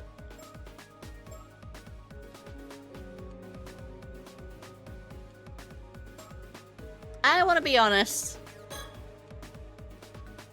So you already knew about it. There was indeed a curse stone inside. That's what I thought. Then how about a trade? You do want the Tamatebako, don't you? Oh, a trade?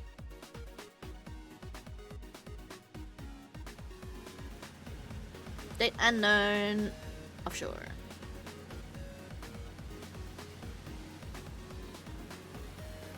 I didn't think we'd be going this far out. You certainly shook me when you said we had to take a boat all of a sudden. Oh, and then Cersei's off fighting Soto and Yumika? I forgot her name. To think that Tamatebako would be hidden at sea. What an incredible plot twist. Ah, my apologies. I guess that's just the writer in me coming through. This is all too thrilling. You sure can talk. Oh, believe it or not, I'm actually holding back. I can actually go on and on and on at length once I get started. That wasn't praise. There's nowhere to run on an island. No matter where you go, someone's always near. It's always too loud, grating on the ears. The sea, though, once you get this far out, it's nice and quiet. Nothing but the sound of the waves. No talking, no irritating vocal commotion. Only the fish swimming without a sound. This is fine. Stop the boat.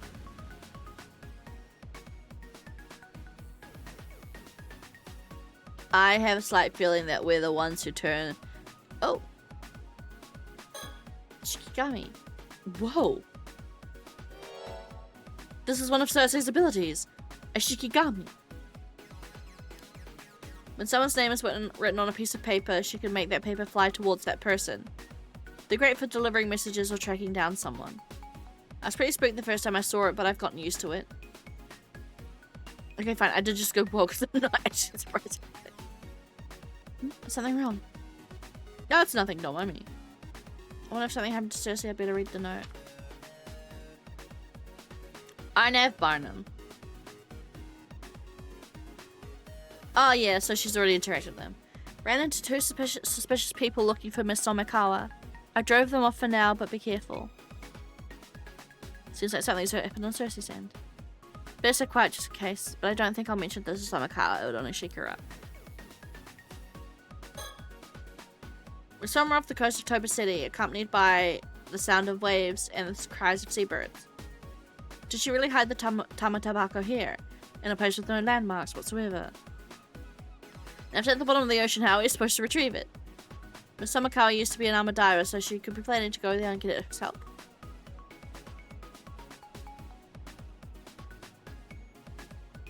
Loud.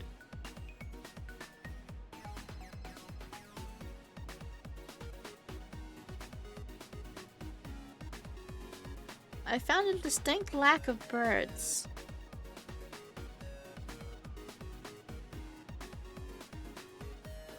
Hey, 5 streak! She looks solemn. I wonder what's going through her mind. Not going to lie, I'm a little concerned that she still hasn't told me the conditions of our trade. We should seek to trade the Curstone. I've come all the way out here into the middle of the sea on Miss Somikawa's request. This boat can only carry 2 people, so I've left Cersei to watch the shore. Given that Ikoma is after the Tatama Batago as well, he might try to interfere if he learns of this. So Cersei is keeping an eye out to make sure he doesn't try and follow us. It's reassuring to have some backup. So someone has been tailing us all along.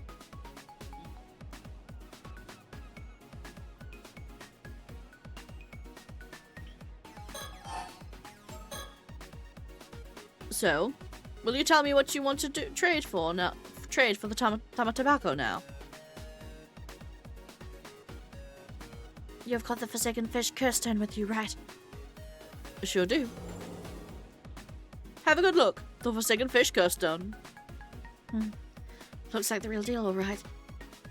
You want to trade the stone for the Tama Tobacco, right? I figured as much. Well, I'm fine with those terms. Let's do it. No, that ain't it. Oh, that ain't it?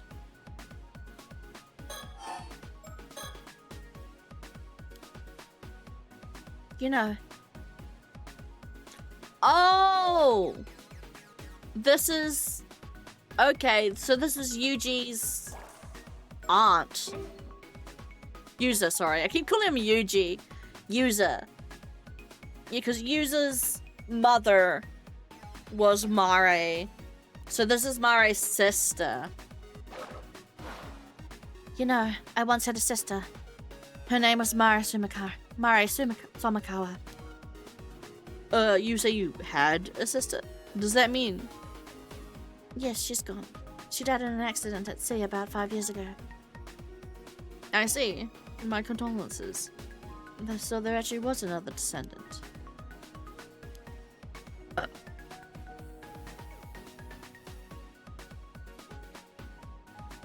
You folks keep pinning your hopes on me, just because I'm one of the descendants. But the one who actually inherited our duty wasn't me, it was my sister. Your duty? That's right. The duty of the Ise-Shima bloodline. It's been passed down in our family for generations. Even more, our generation would be the only one to handle 400... Yeah, would be the one to handle the 400th year since the disaster. My grandpa always said that was particularly important. So there was a duty Ise-Shima's descendants were meant to perform after 400 years. But I was young back then. I still had dreams of my own. I wanted no part in some annoying duty, so I ran away from home the first chance I got. I pushed all that responsibility on my sister, but I know I should have helped her. I see. So that's why your sister was the one who inherited that duty.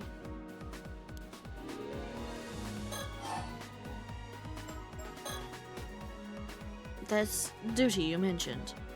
Was it to break what remains of the curse of the raging waves? I suppose they were connected, but lifting the curse would have been a step along the road, but it wasn't the goal. Oh, really? Then what was it? Well, it was to return the mermaid that was left behind in Ise Bay to Ryugu. That was the real duty of the Ise-Shima bloodline. Return a mermaid? So it is true. There really was a mermaid stuck in Ise Bay because she couldn't return to Ryugu. That's right. Her name was Sabaya. Oh, she came up in our research, so she was real after all. You see, my sister that took the family duty, it seems like she met Sabaya herself. She got to meet the mermaid.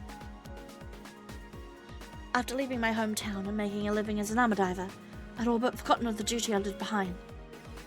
I had no idea what our duty actually entailed. When I finally learned the truth, I was crushed by regret. Regret? Why? You know, ever since I was a little girl, I'd always been fascinated by the mermaids. Understandable. I read The Little Mermaid so many times that the pages of the book started to wear away, and I'd see them in my dreams over and over. Back then I wanted nothing more than to become a mermaid. It's what made me to become an armor diver in the first place. But the true nature of the family duty is only revealed to the one who inherits it. I see. But irony. But couldn't you meet the mermaid after you learned the truth?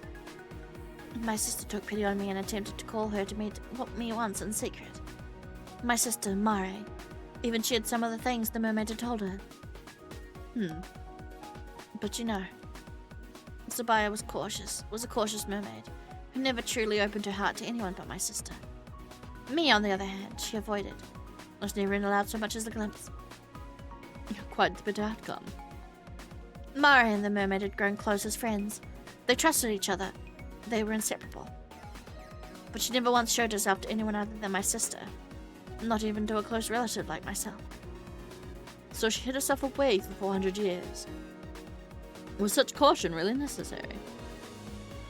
Your sister must have been an incredible person to earn the mermaid's trust. Though I can only imagine how hard it must have been to be rejected by an existence you so deeply admired and longed to meet. Mare moved to Kamishima to be closer to Ryugu after that. Closer to Ryugu. All for the mermaid's sake. And then one day she got married and changed her name to Mare Minakuchi. She seemed so happy. She got married on Kamishima. I was so jealous. I couldn't think straight. And ended up lashing out pretty badly. In an attempt to destroy my sister's relationship with the mermaid, I grabbed our family heirloom and ran off. Aha, the infamous Tamate Bako, yes? Yeah. The mermaid was supposed to take it back to Ryugu, so our family had carefully kept it for centuries. And so the years went by. Then 5 years ago I heard that Mara had died in an accident. That's why I came back to Toba. I thought that maybe this meant the duty would have been passed on to me. Of course. But by then our parents and all of our relatives had already passed away. There's no one left who knew about our duty. There's nothing I could do. I didn't know a thing. Not where the mermaid was or how to call her. I'd given up. But while I was digging around, that man at Ikoma found out I was a descendant of Taishima. You see, I was struggling to get by. I sold the information my sister told me about the mermaid. Back then I was making a living by giving folks a glimpse of the tobacco for a ridiculous price. And that brings us to the present, I suppose.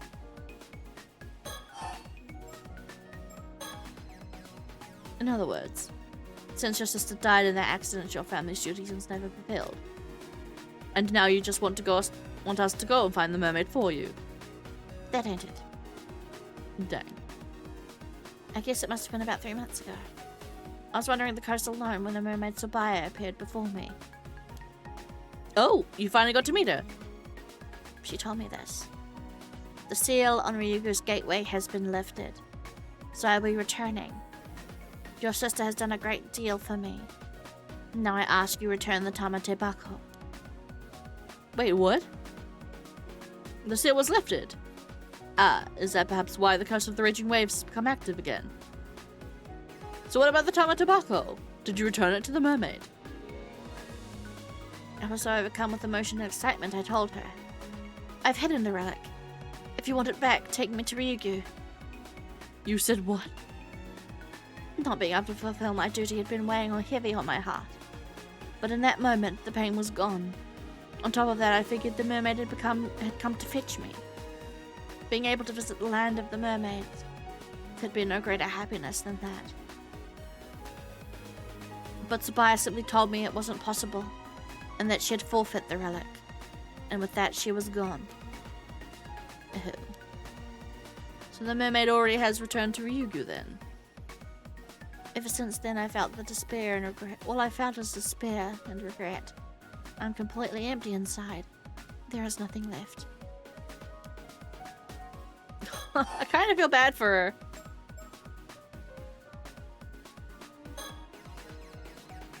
My family's duty has been fulfilled. That's what I meant when I said it was all over.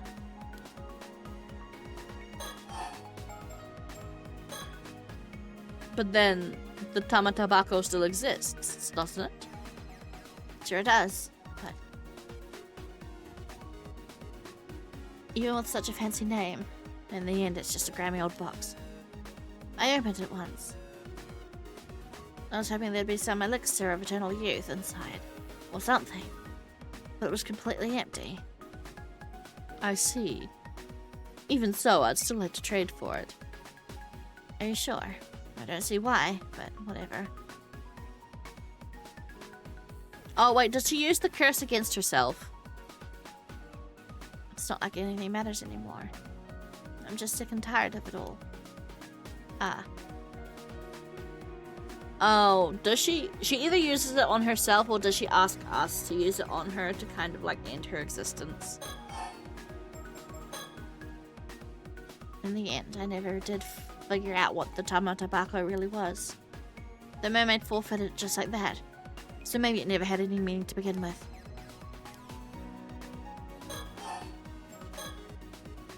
So, what do you want in return? I want to do whatever it takes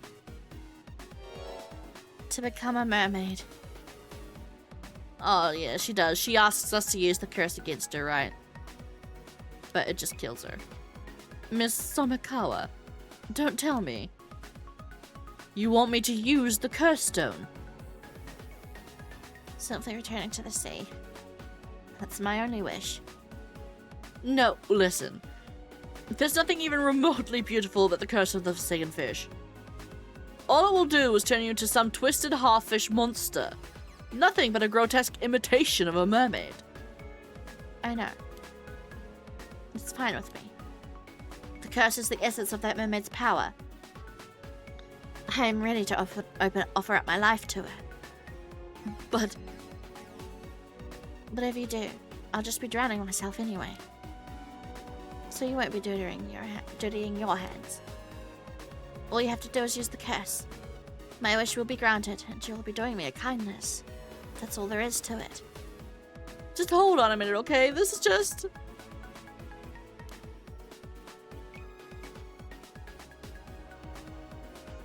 The Tamatabako was hidden beneath the floorboards of my house. Please, do this for me. Miss Komakawa! Oh, wait. No, she's already gone. Will she come back up if I just wait long enough? She's nowhere to be seen. Well, she's an armor diver after all.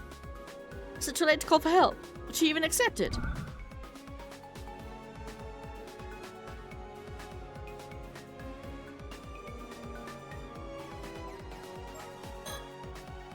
Damn it, what now? What do I do? Should I grant her last wish? Surely it's no worse than helplessly standing on the boat as she drowns herself. Right, I think she was serious about this. She's been dreaming about mermaids ever since she was little. I know exactly how that feels. It may be a curse, but still. I will honor her wishes by unleashing the mermaid's power. That is how she wanted to go. I might be the only one who actually understands Miss Tomikawa's feelings. If I don't act now, I'll be denying her final hope and dream. Huh.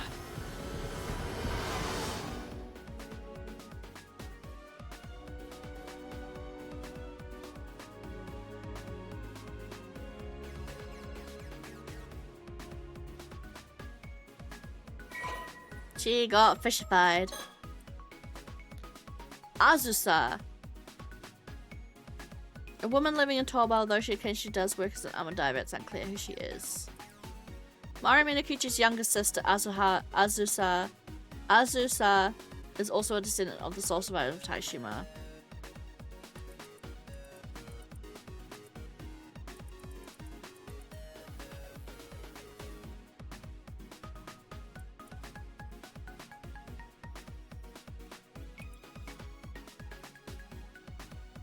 Mr. the Spear, the curse of the second fish. Driven by regret. Oh, this is how after. Amidst the despair, the curse of the second fish that appeared before her seemed to be the final chance to have her wish granted. Driven by the regret over what she perceived as a life of wrong choices and consumed by her obsession, she threw herself into Ise Bay and surrendered herself to the curse, ultimately dying due to its effects. Her form writhing in agony brought on by her sudden transformation.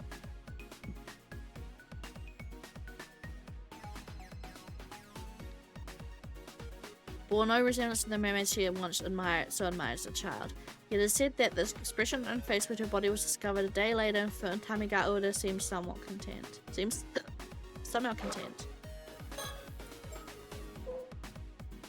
So by question. One of the mermaids who was said to have lived near Ise-Shima 400 years ago, she has since returned to her home, Ryugu. I kind of feel bad for Abi though, having to like do that.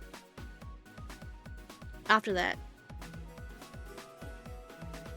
we managed to quietly retrieve the Tama Tabako from beneath the floor of Miss Samakawa's house. All that was left was to secure the dream of immortality was to obtain mermaid flesh. Since the buyer had already returned to Ryugu, we placed our hopes in the last remaining mermaid, Nagame. But we had to act fast, otherwise Ikoma or even these paranormal fear bureau psychics would get in our way. It might have been the after effects of using the curse, but I got sick the next day and had to spend a full day bedridden at the inn. How pathetic. That's when I heard news that 2 female divers had gone missing near Toba. The fact I'd been involved in both incidents had made me feel even worse. Alright, yeah, so one was the one Ikoma sent out and the other armor diver would have been Azusa. When Cersei heard the news, she just mumbled something about mumbled something with an unreadable expression on her face. I had no choice, there was simply no other way. Or at least that's what I kept telling myself as I struggled to get out of bed. The next day, August 7th, we set out to gather more information on Nagame and the other mermaids. We've travelled to Kamishima, the island where Mari Somakawa, or rather Mari Minakuchi, used to live.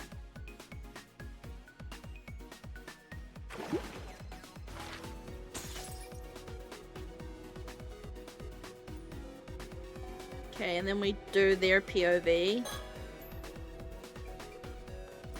We're about 5 minutes away from doing another ad break. Oh, I need to stretch.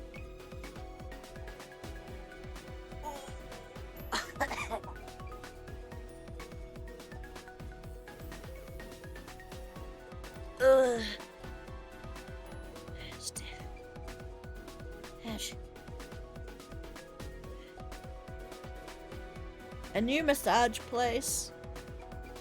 Let's do the ad break now since I'm stretching anyway.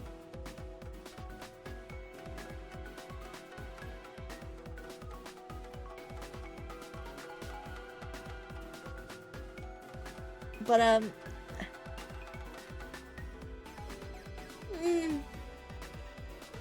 a new massage place opened up near my work and the prices aren't actually that bad. So I'm thinking about booking an appointment, but still haven't done it yet. Oh, actually, I think I might actually go to the toilet real quick as well.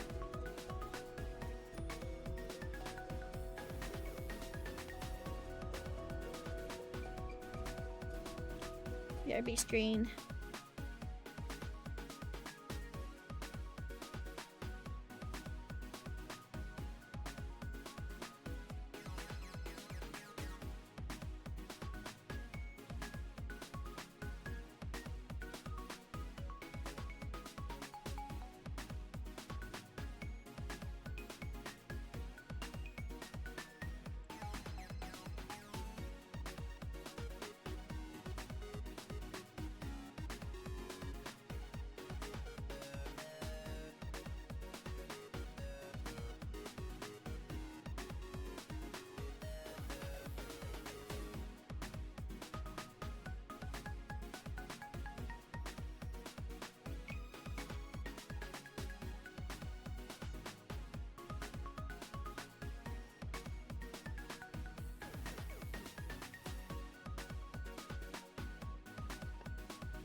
Oh.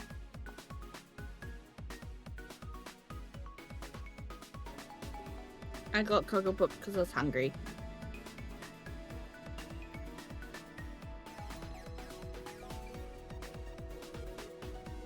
Oh.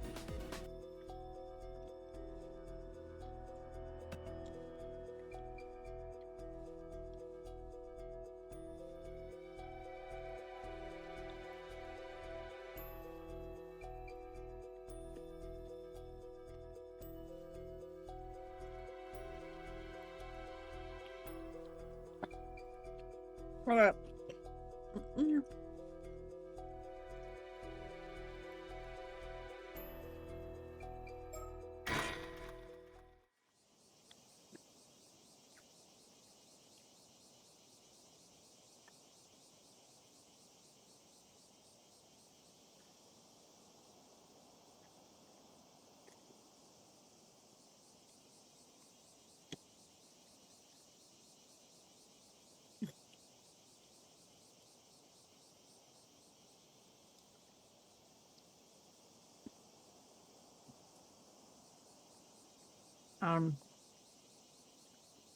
Sorry. Eat.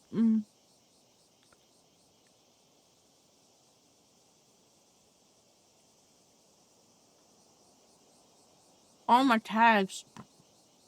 I literally just saw that. No one of my Nintendo was like, why? That doesn't look like map maker. Because I still have my tags for my freaking last stream on. Oops. Finally, after a long, arduous journey, we have arrived at the fabled island of Kamishima.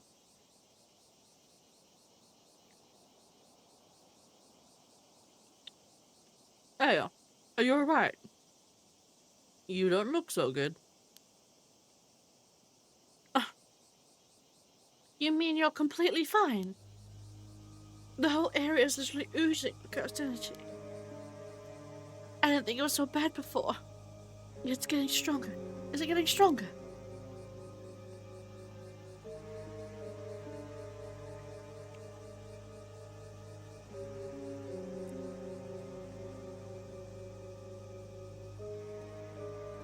Can't you dispel curses? Minor ones, sure. But this is a whole other level. I see. It might be best we don't stay here for too long then.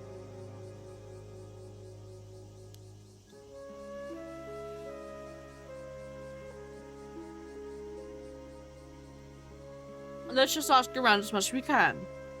When you feel like you've reached your limit, make sure to tell me, okay? Got it. I'll do my best. Alright. Let's start by asking the locals about the mermaid legends first.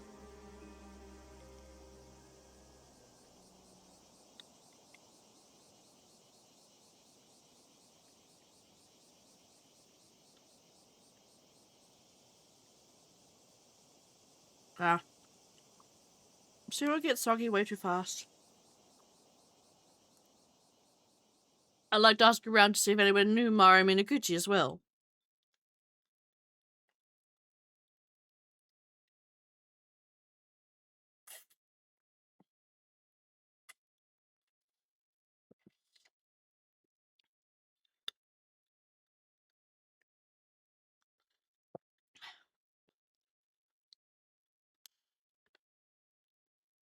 That's the plan. Let's move.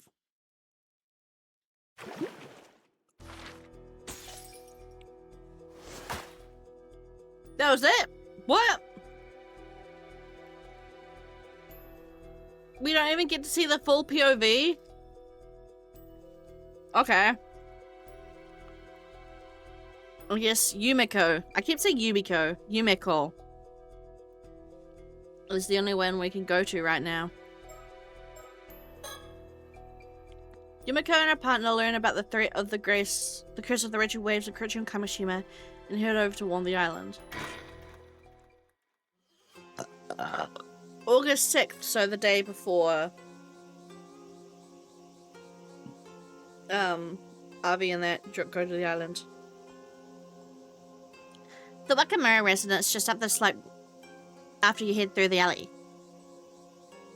It's a bit of a maze, though. Do you want me to show you?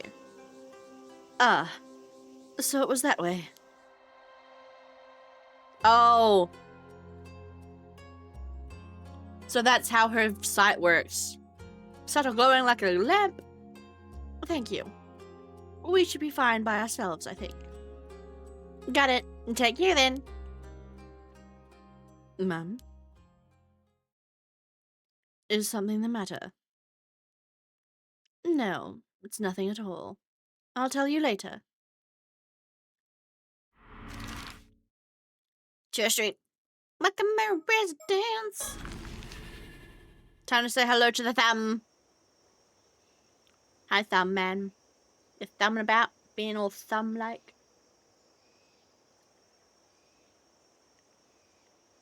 Oh, let me get this straight. You're with the police? And you expect me to warn everyone on the island that a huge storm is on its way and get them ready to face it? That's it in a nutshell. I'm glad you understand. This is the curse of the this is about the curse of the raging waves. Way ahead of you there. I've been warning him for ages. Well, now, you know about the curse. Can it be that a certain sorcerer acquaintance of yours told you about it? That's right. Unlike you funny psychics who crawl out of the woodwork every other week, my instructor's the real deal. In that case, I expect this instructor also knows how the curse can be lifted. No, hasn't gone that far yet. But it's not for lack of trying. Why, you saying you know a way to break it? Unfortunately, no. We've yet to determine the exact method for bringing it to an end. We are not without the means to do so. But first, we require a map concealed within a mummified mermaid. Might you know of it? A mummified mermaid? What the hell are you talking about? That kind of sound of ruse? I knew there was something fishy about you two. What are you really after? Go on out with it. I assure you, we only wish to lift the curse plaguing Ise-Shima. Would you be prepared to assist us in our efforts? Bah, a likely story. Trying to pull one over in Wakamura, are we? But have you tried? Well, how's this? I'm not telling you another word. We're done here, understand? I don't have time to listen to hogwash. Anyhow, I've got business to attend on the mainland, so off with you. Leave me in peace. Well, that is a shame. But I suppose there's nothing we can do.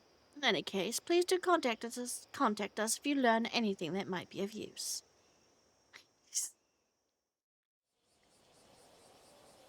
I think I did the wrong voice for Soto. I don't think that's what I made him sound like. Not very cooperative, is he? I don't see why he's so suspicious. He had his hackles up from the first. Perhaps he's so accustomed to dealing with rough customers that he can't believe anyone else would be sincere. However, he does seem to be interested in breaking the curse of the raging waves as we are. True. This sorcerer of his must have some psychic ability, if they were able to perceive the curse. I wish I'd thought to ask their name. Oh, I think I have an idea of who it might be. It's a small world in this industry. Oh, really? Mr. Yamashima called them a big shot who's appeared on television. And I recognize their mark on the implements in Wakamura's room. It must be Suigen Gamyodo. Gamyodo? I've never heard of him. No, they used to make frequent appearances on occult programs, though they always hid their face on camera. Sorry, it's not ringing any bells. Well, lately they seem to be raking in the fortune as a corporate consultant for hire. Their powers have a reputation for being accurate and potent, and their popularity has grown to the point where they can essentially name their price. If they're that good, then maybe we should let them take care of the curse of the raging waves for us. Perhaps I should mention, Gamioto's popularity has reached such heights only very recently. Up until last year, they had a very poor reputation among others in the industry. In fact, as I recall, on the list of notable psychics kept by the Paranormal Affairs Bureau, they were given the lowest rank. In other words, they were put on the same level as sham mediums riding the wave of the occult boom. Oh, I'd forgotten about that list. While their sudden rise to fame and fortune after changing up their business at the end of last year is certainly suspicious, I am more concerned with the possibility that they are using a harmful curse to suit the needs of the highest bidder. Regardless, I'm not sure I would trust them to handle this affair on their own. You never know. Maybe they had a change of heart and started training seriously.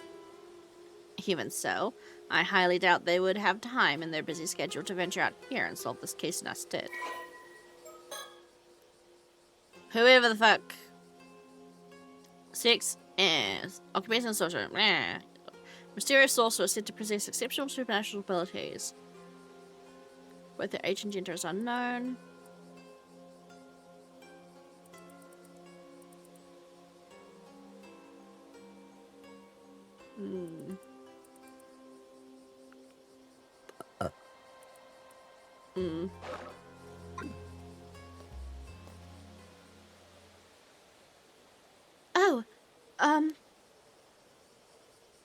Oh, you're the girl who showed us the way earlier. Good thing I caught you. Mind if I have a word? Actually, I'd rather not. I'm afraid you really don't have a choice, because I already know that you're an 800-year immortal. What are you talking about? Don't even bother. That shock look has already given you away. Besides, you have nothing to fear. Your secret's safe with me. Come on, let's take this somewhere more private. She's gonna kill you, Sato, run!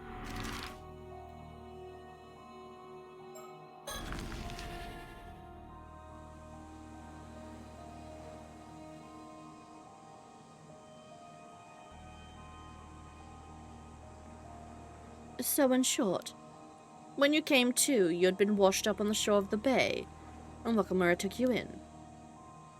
And that's as far back as your memories go. You don't remember anything about your life before that, not even why you became an immortal. No, except I'm pretty sure I was forced to eat mermaid flesh by someone. But you don't know when, or why? No. So you've only recently woken up, and you have no idea where you were or what you were doing before that? Pretty much. I get the feeling I was in some kind of deep sleep at the bottom of the sea for a few hundred years. But I've got no clue why, or how, or what led up to it. Interesting. Well, how about we go over the facts one by one, just to make sure we're on the same page. Okay. Oh, she glowing. So, does that mean she can only see 800-year immortals? Or is it anyone that's like supernatural, like is a supernatural being? Anyway, first surroundings. This is the southwestern coast of the island. We've got it all to ourselves right now.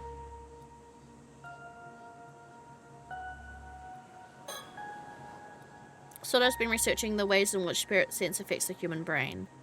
So I'm sure he must be curious what effects longevity has on the minds of and psyches of 800-year immortals. It appears she has a lot of gaps in her memory. Having never encountered an 800-year immortal before, I must confess I am bursting with questions. How much does a lifespan impact the structure of their brains and their memories? It would be fascinating to find out.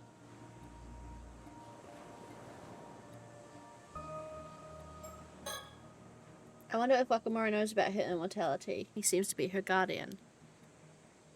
If he does know, he let slip to Yamashina about it. It could become a problem. It's just one thing after another. What do we do about her?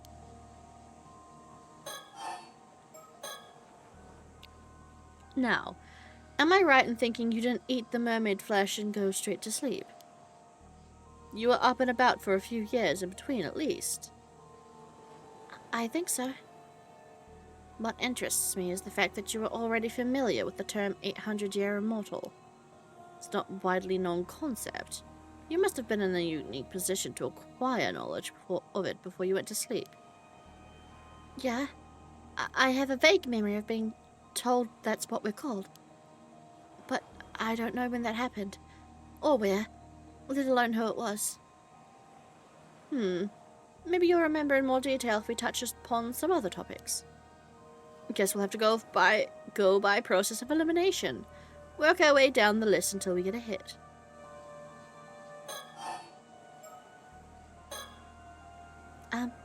Is there a reason for all these questions?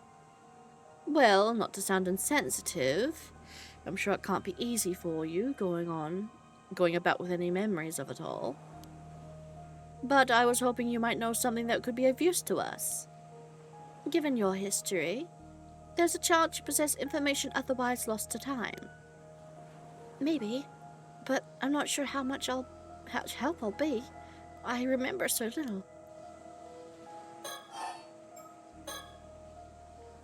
Okay, so that's all we got.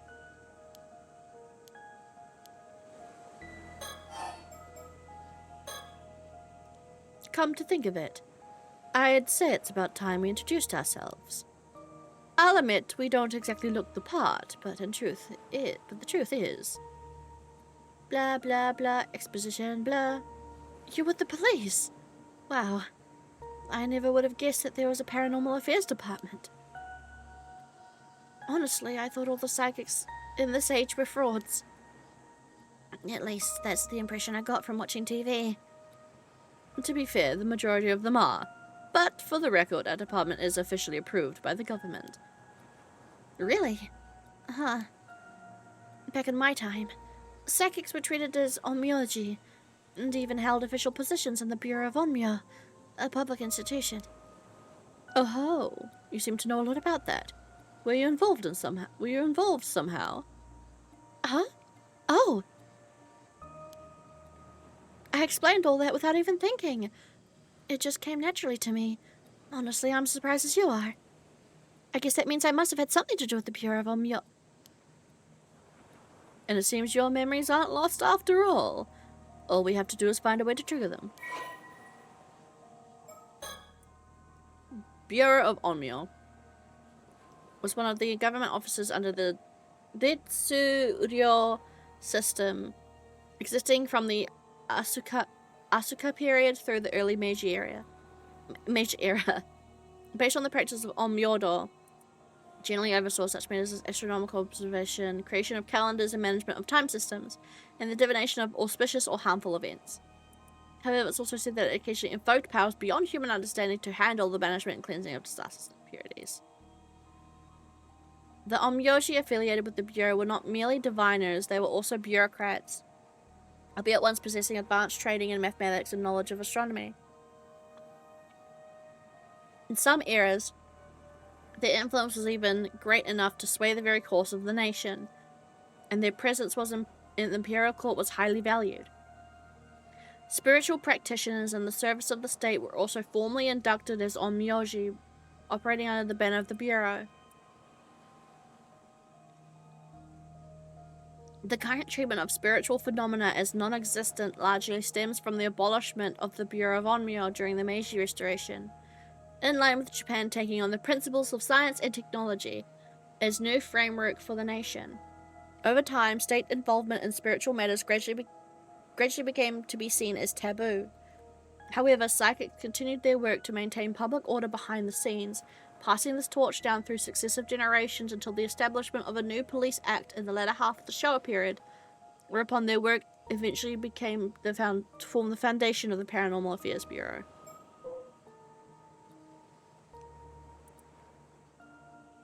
I've read this already.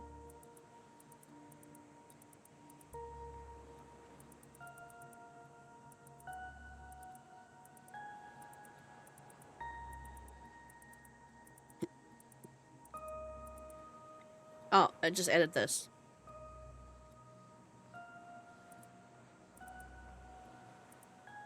Yeah.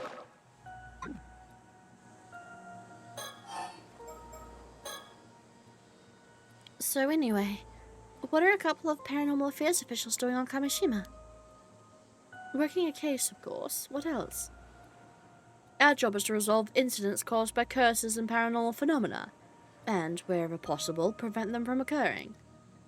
It is up to us to solve the greatest mysteries and do whatever it takes to keep the peace, which is usually a lot. Wait, does that mean something's happened here? You don't know, do you? Huh. No, what? Sounds like we'd better fill you in a bit first.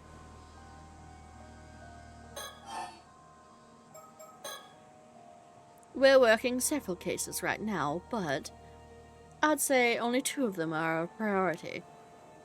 2? Mind you, we've known about the first one for quite some time.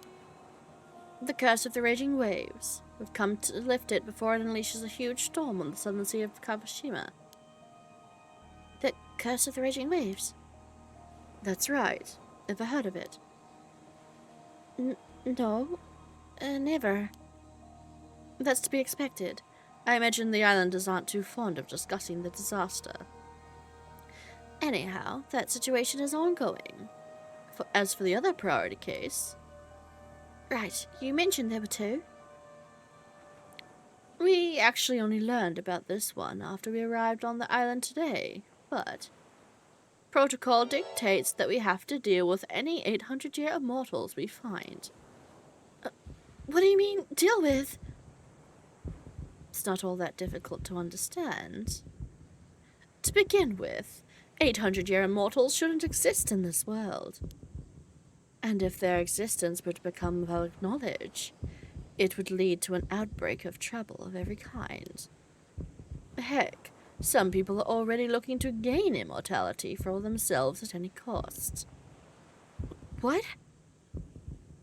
For the sake of maintaining public order, it's vital the world remains convinced immortality is just a myth. However... Yeah. Stop her, Soto. Make me.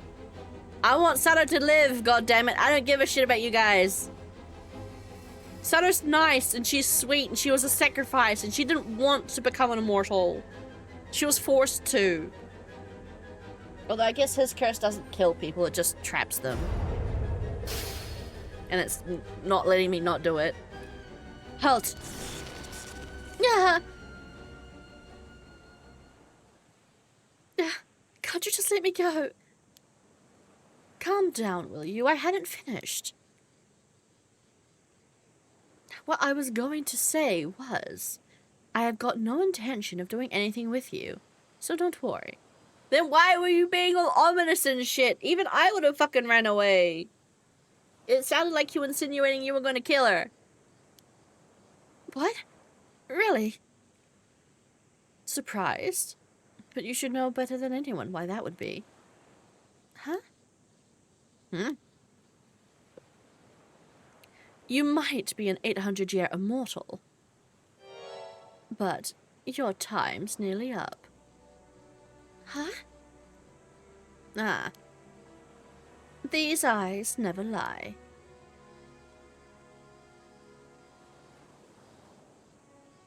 Sato Shidanami, for the first time in centuries, you're standing on death's door.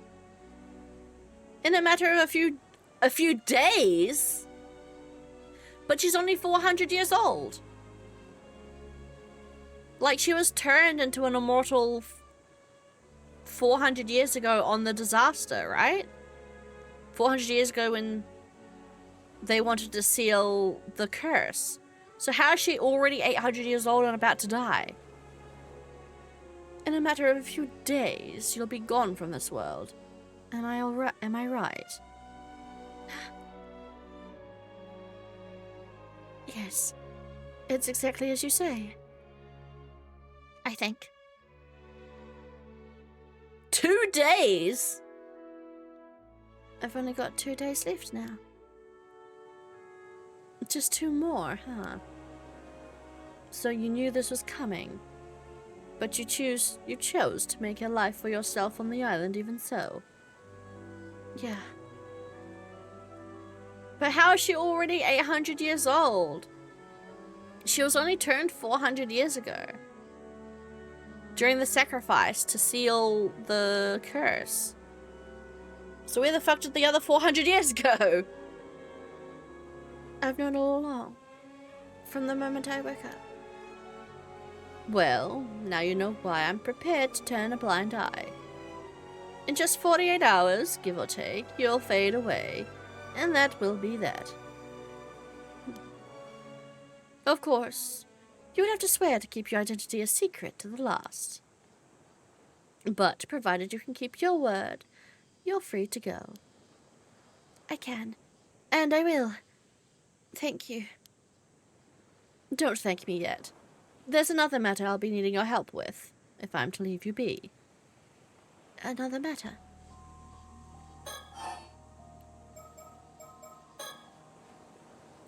Right now, we're looking for a way to lift the curse of the raging waves. But that's Soto's areas of expertise, so I'll leave the explanation to him. Right.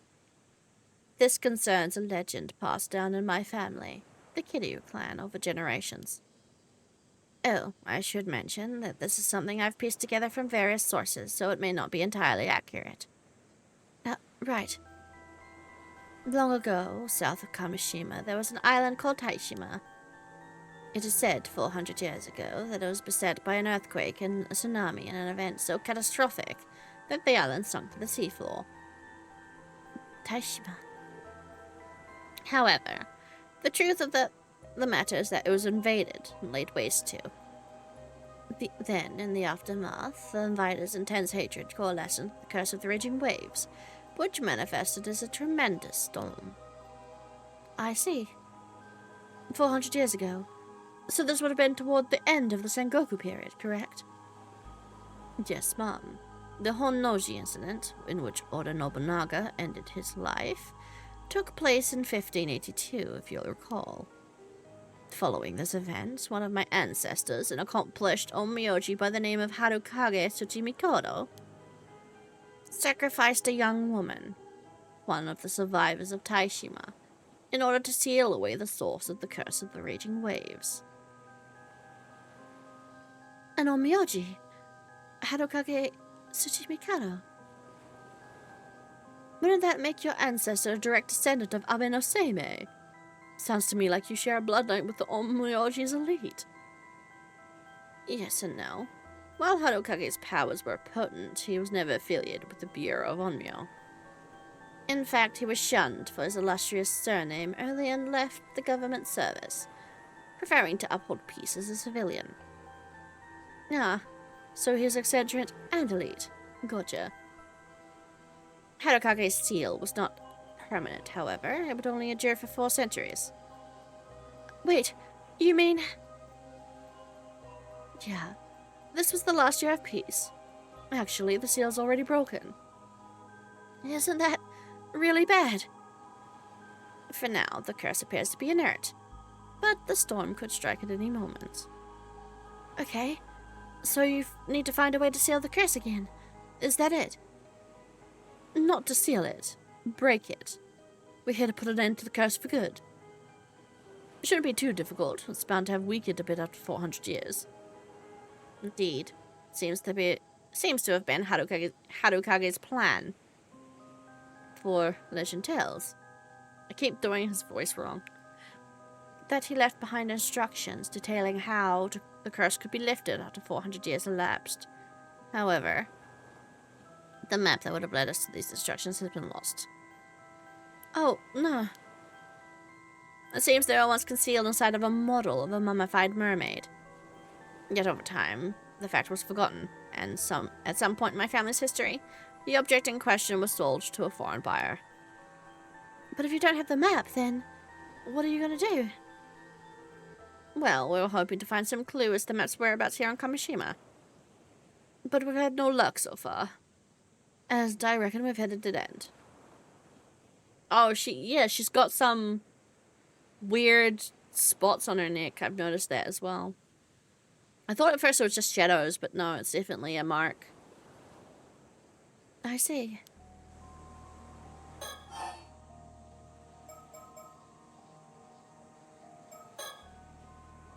Apparently, Wakamura has been trying to find a way to end the curse of the raging waves himself. He told us he'd already warned the islanders about impending danger and refused to have anything more to do with us. Oh, I'm sorry to hear that. I just hope that'll be the end of it. But this is one job I can't afford to foist off on anyone else. Not entirely, anyway.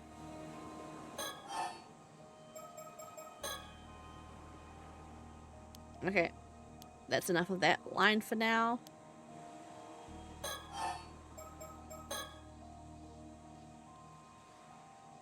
By the way, I was wondering, how did you know I was an 800-year immortal? Oh, that? These eyes of mine have what you might call a special ability. A special ability? If I look hard enough at someone, I can tell whether they're an ordinary human. I can tell whether they're an ordinary human or an immortal. It's like you have a different colored aura about you. Really? Not only that, but it turns out, with a bit of focus, even immortals can tell each other apart. Is that so? Oh, I just meant you look the same as anyone else to me.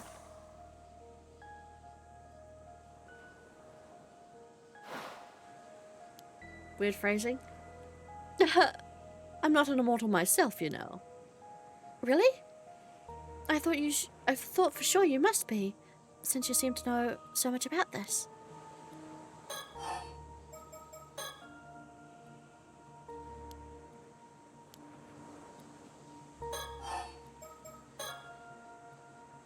Ah, but first, before I forget. Yes? Oh, I need to fix my hair.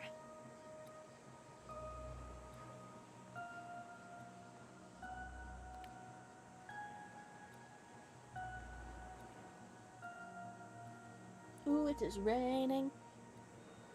And windy. I'm having a real curse of the raging waves outside my window. Keep our meeting today a secret, and don't let on to anyone you know about the curse of the raging waves. Okay. People will get suspicious otherwise. Even if Wakamura tells you about it, be sure to act surprised. I figure that shouldn't be too difficult for you. You're an experienced secret keeper, after all. I don't know about that, but I'll do my best. Oh, actually, thinking about the Bureau of Onmyo brought back another memory. I'm pretty sure it was an Onmyoji that put me to sleep, using some kind of spell to keep me in a state between life and death. Really? So someone intentionally put you to sleep under the sea? There must have been a good reason for it. She was the sacrifice to seal the curse. Put two and two together. Use your brain cells. From what point are your memories clearest, would you say? Well, I guess about 3 months ago, when the spell keeping me in that state under the sea wore off. From when you woke up, then? I see. I know that look. Did you notice something? Not exactly. Not exactly. It simply occurred to me that if her state of, shall we say, suspended animation was lifted while she was in the sea depths, would she not have drowned and resurrected several times over? Oh, yeah. I did. It was hell. I woke up under the sea, unable to breathe, drowned, came back, over and over again. Thank you for the hydrate.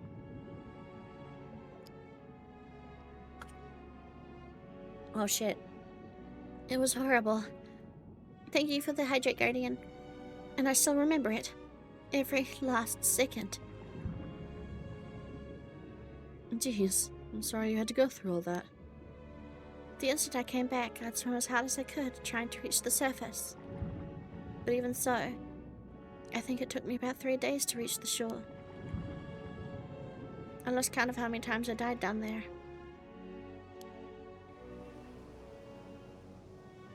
Then, finally, I came into Kamishima Bay. Mr. Wakamura found me, took me in. And I've been living here peacefully ever since. No one's even suspected I'm immortal. You're sure about that? No one else knows? Huh? Yeah. I mean, I think so. Anyhow, that settles the issue of how far back your memories go. If your lifespan is nearly at an end, that must mean you consumed the flesh of a mermaid exactly 800 years ago, which makes no sense because we know that she's the sacrifice, which means it would have happened 400 years ago. So where the fuck did the other 400 years go? Of course, you already knew that, didn't you? Not that you've been forthcoming about it. Sorry. Don't apologize. It just proves you know how to hold your tongue, a valuable skill when you've got a secret to keep. Mind you, this fact does put methods in a new light. Say, Soto, what events took place 800 years ago? Let's see. 800 centuries ago from the present day. That would place us midway through the 1180s, when the Heian period was coming to an end. Right around when the Genpei War took place.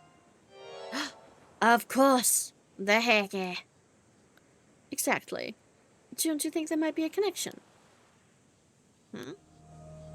I thought she was the sacrifice to seal the fucking curse that happened 400 years ago. I am lost. But I do remember the Heike being mentioned when we went through that section with her and Tsubasa. That's not her name.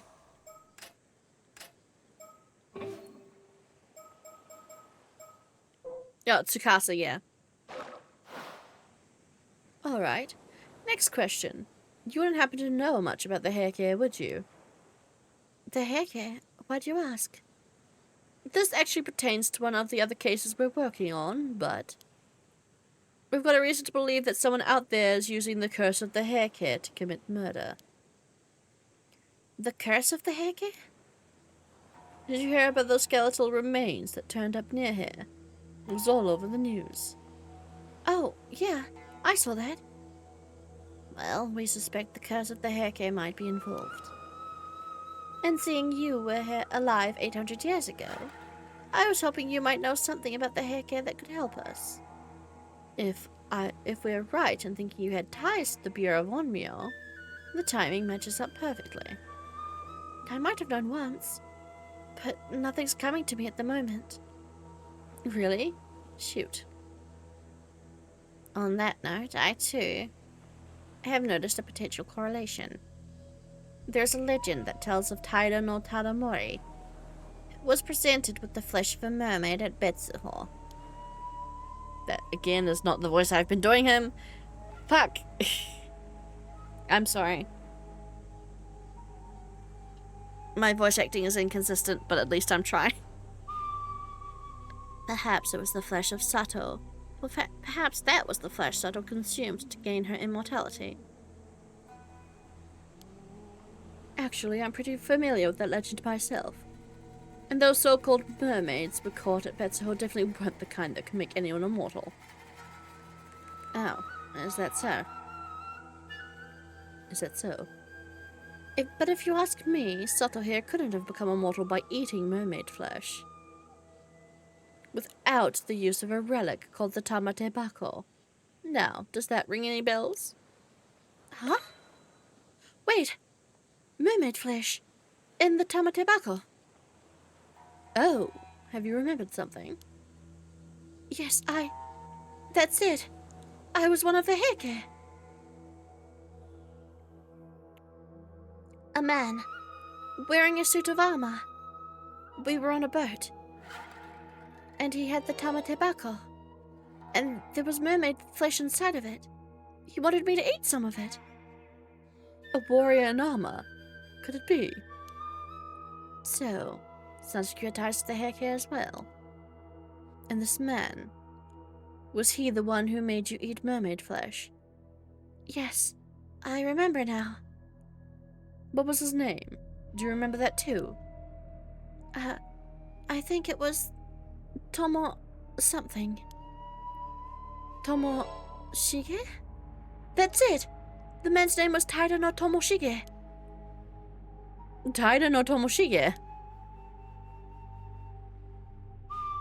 That was the name of one of Taida no Yorimori's sons. And Yorimori himself was the son of Tadamori's official wife. So you're telling me that Tadamori's grandson forced Sato to eat mermaid flesh? What do we know about this Taida no Tomoshige anyway? Not much. Aside from the fact that he was part of the clan's main lineage, history has not yet seen fit to record his deeds, whatever they may have been. Well, he may not have been one of the clan's famous warriors, but to think you actually knew one of the Heike. You mentioned you were on a boat. Do you recall anything else? I think we were being chased. I do not wonder at that. At the end of the Heian period, the Heike were being pursued by the full might of Genji's forces. I was struck by an arrow, and I fell into the sea and drowned. But by that time, I had already become immortal. Later, I must have resurrected and washed up somewhere along the coast, and I guess that's how I escaped.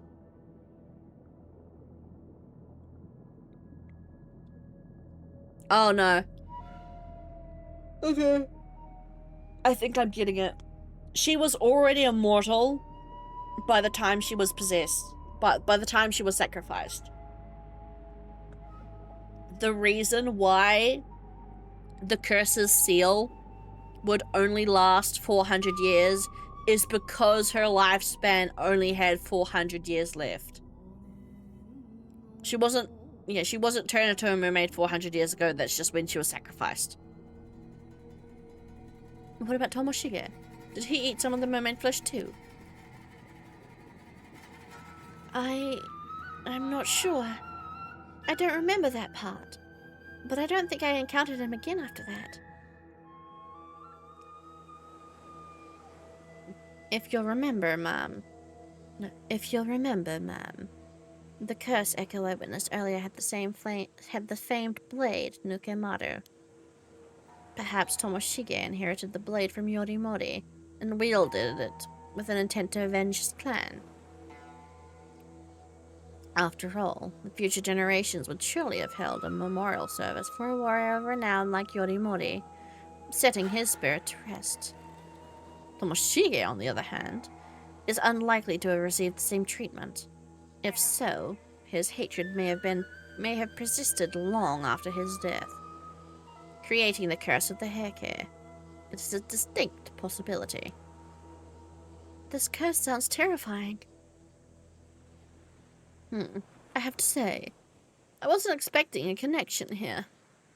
You know, Sato, it's starting to sound like you're involved in all of the incidents that have gone down in these parts over the centuries.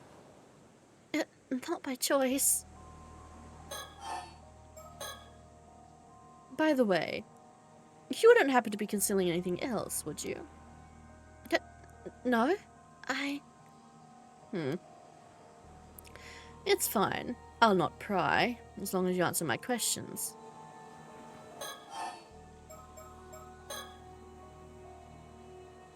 Okay, still can't question more about that. Now, there's something I'd like you to try and remember for me.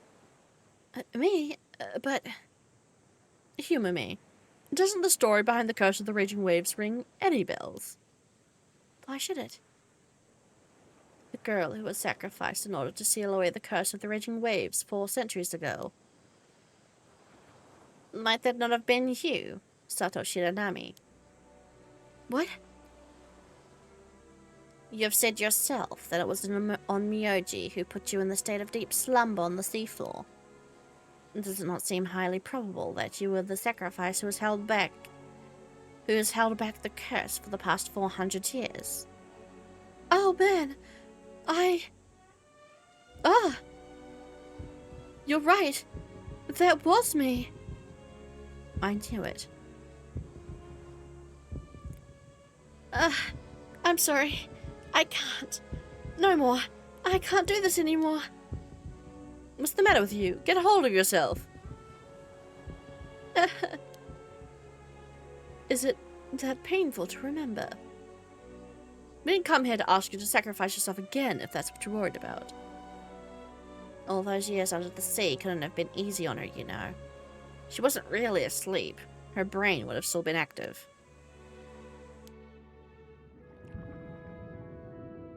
Moreover, there is a limit to how many memories the human brain can hold.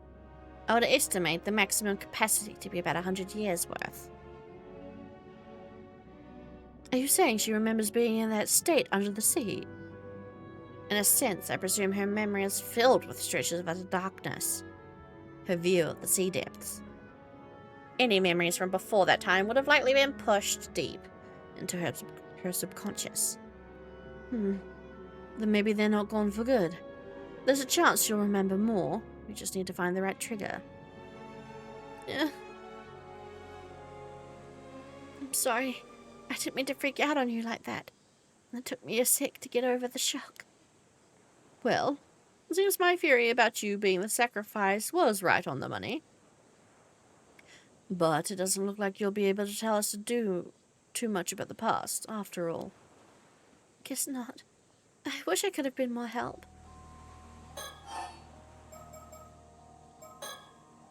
But, does this mean the seal broke because I woke up? We cannot be certain of that. Perhaps it was the other way around. The seal may have broken of its own accord, releasing you from your slumber. Either way, it's not your fault. Don't go blaming yourself for any of this. Still, if I hadn't...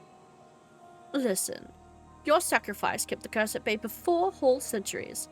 That's half of your extended lifespan. No one could ask you for more than that. The rest is up to Sodo, isn't that right? Yes, but I'm counting on your help as well, Mom.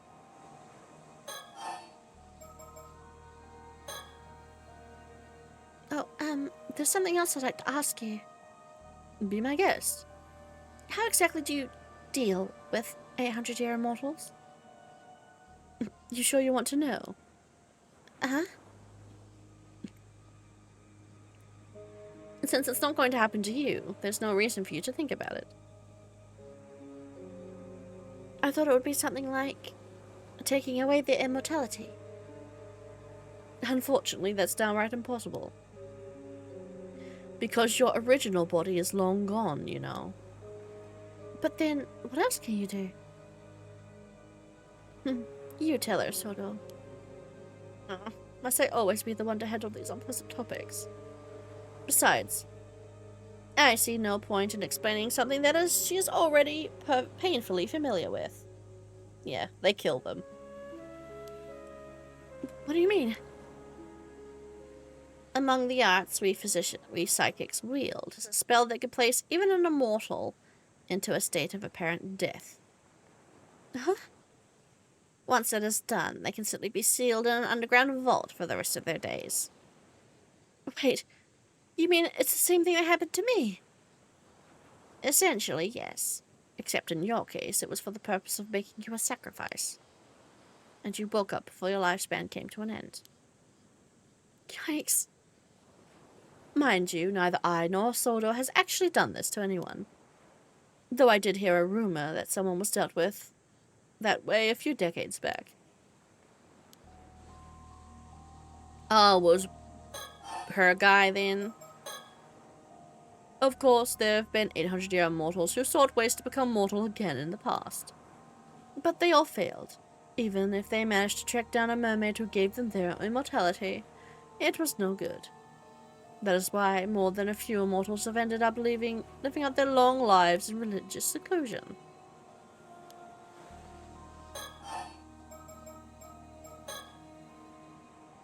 Okay, that's the end of that line for now. Waves? Yeah.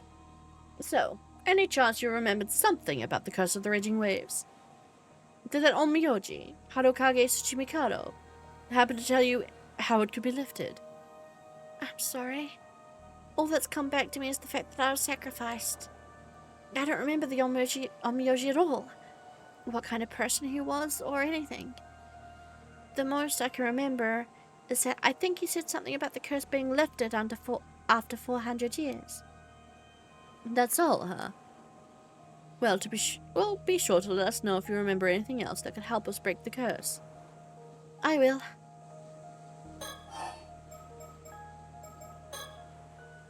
Anyway, I get the feeling this Taida no Tomoshige wasn't a very nice guy. And this curse of his sounds even nastier. Could it really still be active even after all this time? It certainly looks that way. Heike's resentment is awfully persistent, I hear. You don't think he could have held a grudge against me, do you? Who knows? It would be dependent on your relationship with him back then.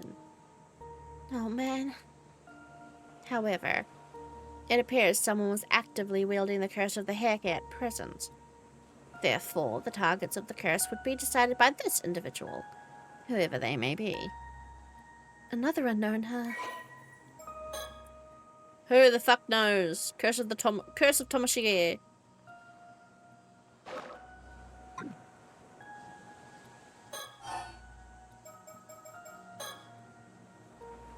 Figuring out the origin of the curse is well and good, but it doesn't help us solve the case.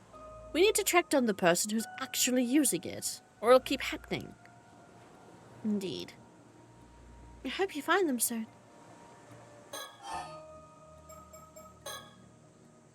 Speaking of immortals, there is something else I had to ask you. Yes? Now, I'm not certain about this, but I get the feeling that there's another 800-year immortal on Kamishima right now. What? Any idea who it might be? No, I don't have a clue. Are you sure about that?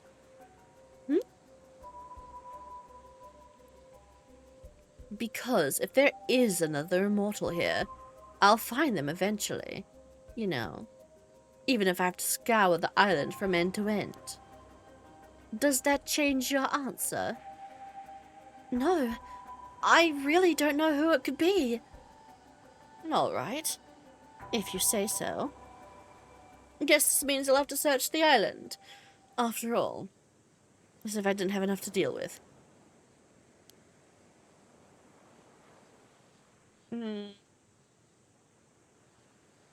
Who could it be? Oh, could it be User? Like, maybe when Mare died, trying to break the curse properly. When she died, maybe a mermaid was like, here, I'll give you immortality gift. Because your mom died. Sorry. Or something like that. Well, I'd say that about covers everything. We've talked your ear off long enough. I must be confusing. All this talk of the past. We'll not trouble you any further. Right. Thank you. Still, give it a bit of time, and something else might come back to you. If it does, please let us know. We'll be visiting the island again real soon, so you should have a chance. Will do. I'll be going then.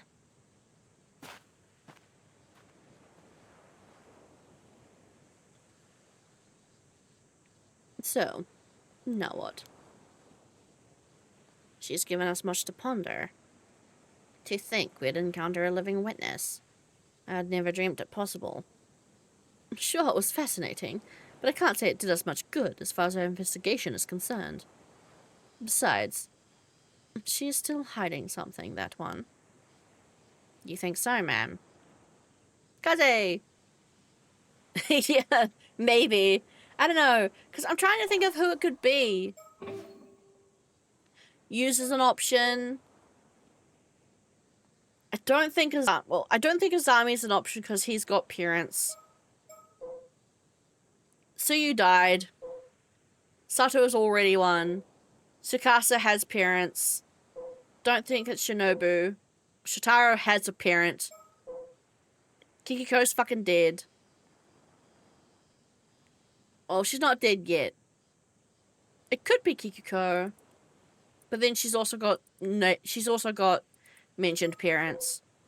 Cher dies.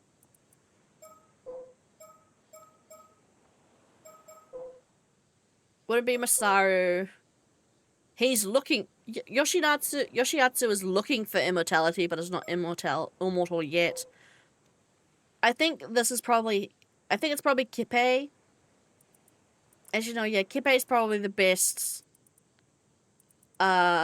option for it because he's looking for Sato. He's the creepy samurai wielder guy.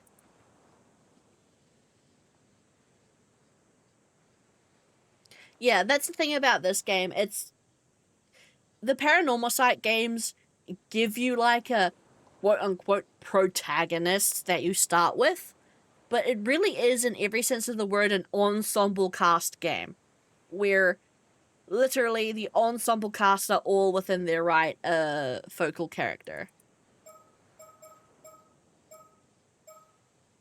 But yeah, I think Kippei is the best bet for who else is immortal. I do, in fact. I'd bet on it. She might even be up to something. But our primary objective here is to lift the curse of the raging waves. We don't need to start digging into anything else without a good reason. On that note, do you really intend to search the island for this 800-year immortal? Yeah, I figure we may as well look into that too while we're here. Understood.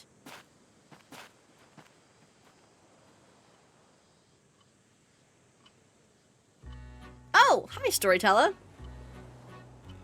Fancy seeing you here. My apologies for the interruption, but there is an important matter I wish to discuss with you. Now then, I believe you have just been privy to quite the interesting development. As Yumiko Shiki would tell it, Sato Shiranami is not the only 800-year immortal here on Kamishima. And so, I would pose you a question. There is indeed one more individual on Kamishima who has made a miraculous return from the dead. You have borne witness to this death and revival. Oh! Really? So maybe it's not Kippei then. You have borne witness to the death and revival of this individual a grand total of 11 times. With this in mind, allow me to ask, who is the other 800-year immortal on Kamishima? Please tell me their name. Is it Yuza then? Who have we seen die more often than anyone else?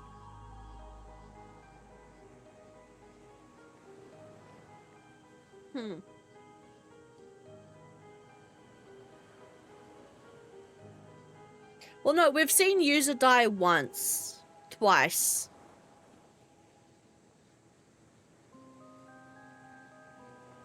Unless...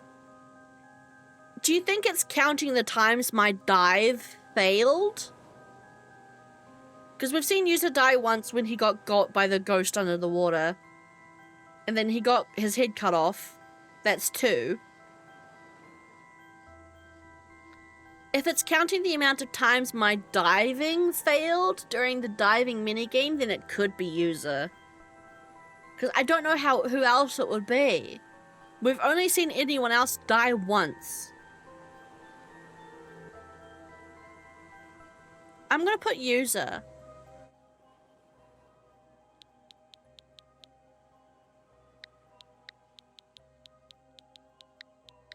Now, does it want his full name or just his first name?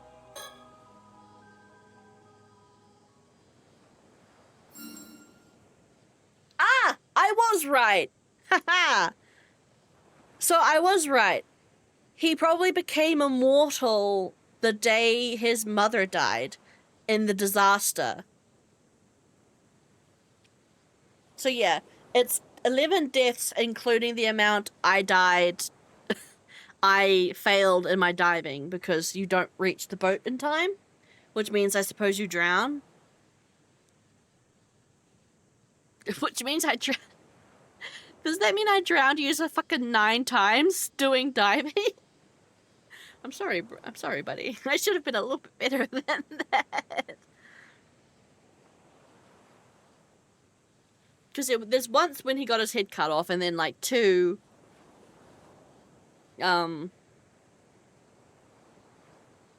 when he got drowned by the other one. Maybe. Correct. The answer is usually Minakuchi. To think you got it in one go. You're quite the observant one. Every time user ran out... Yes! See? Haha! I'm a genius. Every time user ran out of oxygen while diving, he suffocated to death in the ocean depths. Wait, but then... Wait, no, yeah, because the disaster was only 5 years ago, so he would have the same body. He would still look visibly the same. Because it's only 5 years. You don't really age that much in 5 years if you're like that old already. However, following his demise, he returned to life and was able to continue where he had left off. It would normally be highly unusual to someone to reach diver rank 17 on their first outing. Such a feat would be difficult indeed unless one was unburdened by the fear of failure or the fear of death. That was the knowledge of his own immortality that led him to displaying... Oh, so he knows he's immortal as well. It was this knowledge of his own immortality that led him to display such an uncanny degree of confidence.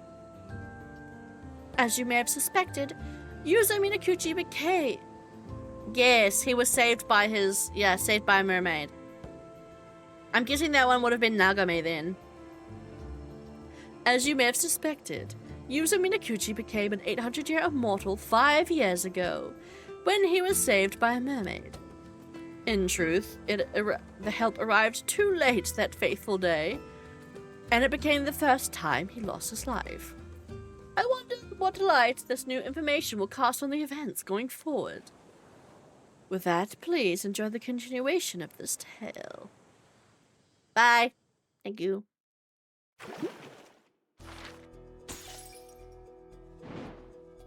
Hey! Oh! Ooh! We got new paths. So this is... Oh! Oh! Oh! Okay. So, this moment is when we're like, oh my god, I saw a Tomokazuki, and we high-fived them. And then they're like, okay, that's cool, let's go. And this is when we talked about the hole. And then this is like a... we'll go home anyway, straight away, without mentioning the hole. Okay. I'll let chat decide this. Do you want to do the branch first?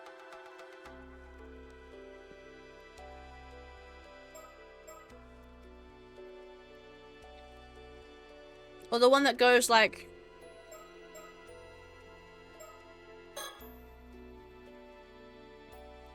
Okay, so yeah. This one takes place after everyone fucking died and got killed by the samurai guy. And then...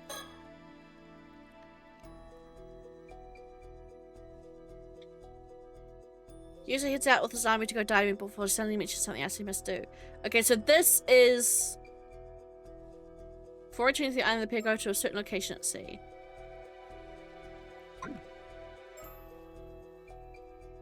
I don't know. I mean, we'll be going both anyway. I'm interested in what this route is, though. Because I'm assuming at this point he's possessed. Like, he touches the Tamokazuki's face, they go smoochy smoochy underwater, and then he gets possessed. Yeah, I'm thinking about this one. Because I'm assuming he's possessed by something in this route, so I want to go through it. But yeah, uses immortal, okay.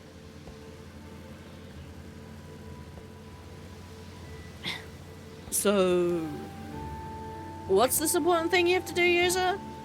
It sounds like it must be a pretty big deal. It is. I just hope you'll believe me. Listen and don't try to fly off the handle.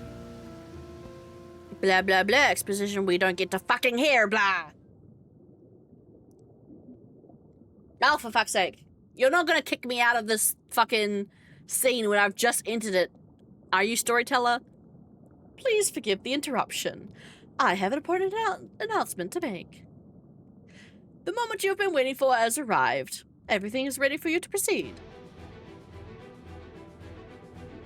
On August 7th, upon returning to Kamishima after his dive, Yuzo Minakuchi embarks on the fight of a lifetime. For unbeknownst to him, at this precise moment in time, a slew of predicaments would await him everywhere he turned. As for this really important thing he has to do, that is of course preventing the tragedy of wow, okay, good lord. I'm being distracted by the whimsical and fervent adventure music in the background. Ooh, listen to that.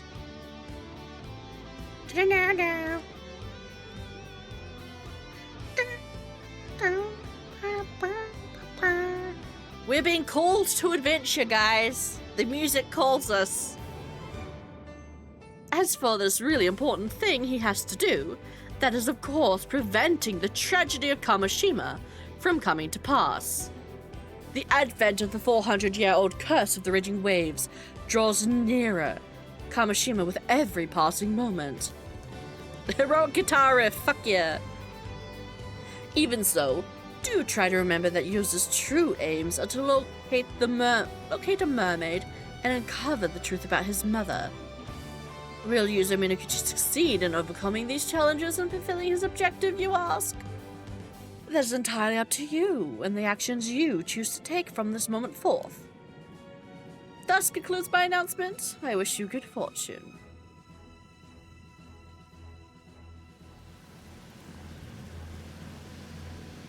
Ah? What? You think Kikuko's plotting to work a curse that'll cause a massacre on the island? Yes.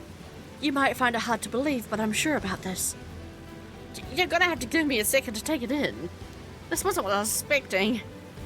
You mean a curse? I know I told you about the Tamokazuki and all, but how did you even find out about this? Have you got any proof? Well,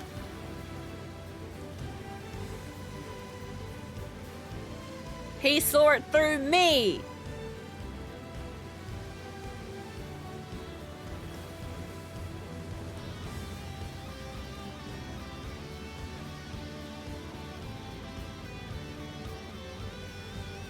I saw the future with my own two eyes, but I'm afraid I don't have any proof to show you right now. You saw the future? Use it as if this is some kind of prank. You better cut it out right now. Seriously, this shit isn't funny. If you're fooling around, I don't know if we can be friends anymore. Do you think it's easy for me to call someone I'm on friendly terms with a murderer? I couldn't say something like this unless I was dead certain. I need you to trust me on this, Azami. Before it's too late. For real, trust me, please. Oh man, you're not making this easy, user. I can't just... I mean... No, I understand. I want to ask you to believe me until I can present you with solid proof. Until then, I still need your help. I can't just sit back and let this happen. Okay, I won't try to stop you. But I'm not doing anything drastic until I'm sure we're doing the right thing. That's all I needed to hear. Thanks, Azami. But for real, what's gotten into you, user? What do you mean? I know you're headstrong and all, but this is way beyond what I expect from you. It's like you're a totally different person. I wonder why. We high-fived to Tomokazuki and got fucking taken over. That's what happened.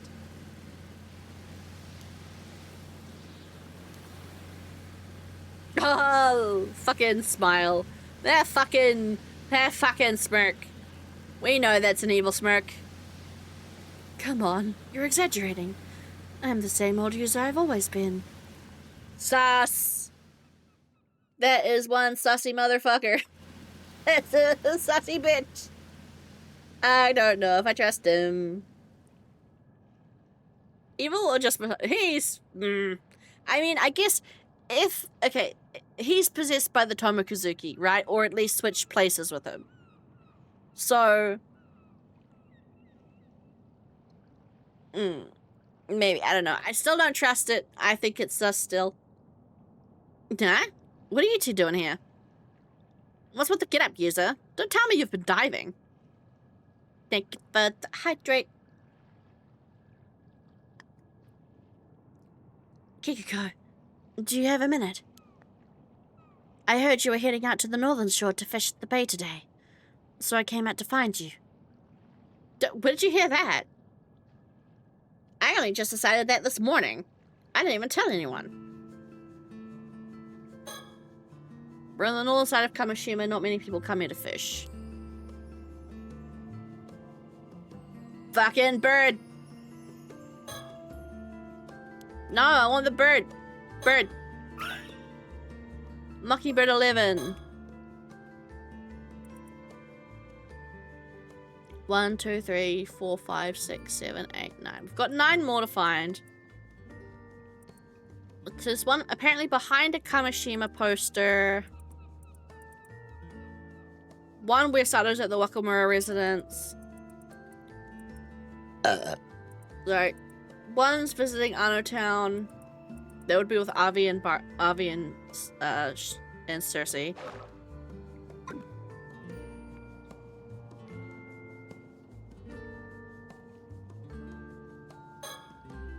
Kiko's looking at us suspiciously, but I guess that's to be expected. We surprised her alone here alone after all.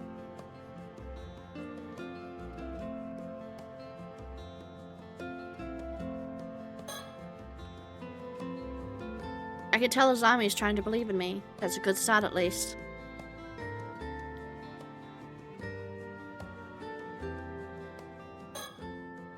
Yuzu, are you sure about this? Just so we're clear, I'm leaving the talking to you. Don't worry. I know what I'm doing. Right, this is where it all begins. This is my chance. Oh. I have to find a way to change the future. But I don't have any evidence. I doubt I could just talk Kikiko out of this. You don't do something like that on a whim. Whatever her motives are, they must be powerful. Even if somehow managed to get a crash stone. There's still the risk that whatever destructive impulse his hold of her would have driven her to make a tragedy happen another way. Kill her. That's why my best bet of containing the situation is to try and distract her. I'm going to change the future, one step at a time. There's no rush after all. Since we came here instead of heading back to the port, things are already different.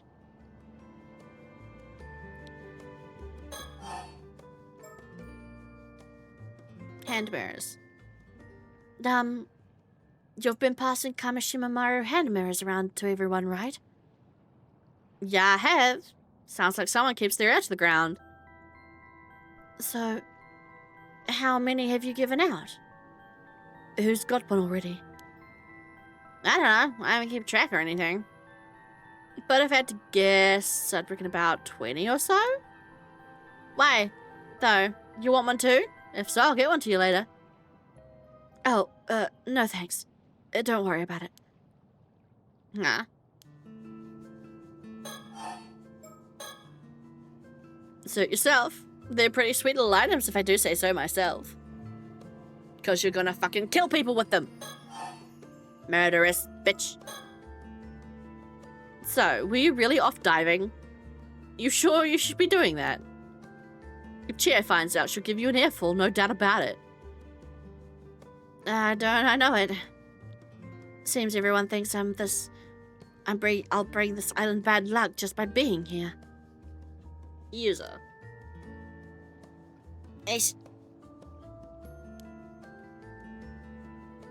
Well, sure. Some folks might say that, but it's not as you've done anything to deserve that kind of talk. I don't see a problem with you becoming an armor diver myself. I appreciate that. Just today, plenty of folks told me not to go diving because a storm's on the way. But when they don't talk sense, you just ignore them. So should you. I've been wondering. Are you unhappy on the island here, Kikuko? Huh? What makes you say that? I don't know. I just get the vibe you're not planning to stay here as an armor diver forever. You normally play the fool, but it turns out you're pretty sharp, user. The truth is, I can't help but thinking of the future. You can earn a decent living as an armor diver if you know what you're doing, but all these old rules and customs tend to get in the way. I've been trying to change them here and there, but it's no good. Everyone's just too stubborn to listen. I see. No luck, huh? Mark my words. Nothing's ever going to change around here, just between you and me. As much as I love being surrounded by nature on this island, the culture here just isn't for me. So that's how you feel. Honestly, I'm about to ready to break ties with this place. Not that anyone else needs to know that. Don't go spreading that around now.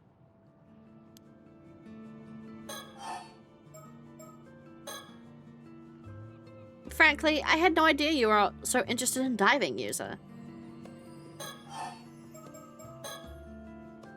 So, Kikuko, when you left the island, you did some kind of office work, right? Huh? That's true and all, but why are you asking? I was, just wondering if you might have preferred your life back then. I mean, you must have had more opportunities to meet people, and go on dates and all of that. Stop right there. As if I don't hear enough of that, hear enough of that as it is. What's it got to do with you, anyway? Sorry, I didn't mean to pry, I was wondering if you still kept in contact with anyone. Sure, a few people. Just a few. Would you say any of them had a big influence on you? Huh? Seriously, what's all this about? Oh, nothing really. I was just curious. Listen, working for that company wasn't exactly a huge break in my career. All I did was pour tea and answer the phone. Huh? Anyway, user. Did you really come all the way out here just to chat? Something like that. But I've wasted enough of your time. Thanks for hearing me out. Come on, Azami. Let's go. If you're sure. See you later, Kikuko. She is sus of them. Oh, she is so sus of them. Right? That's not how you get information, user.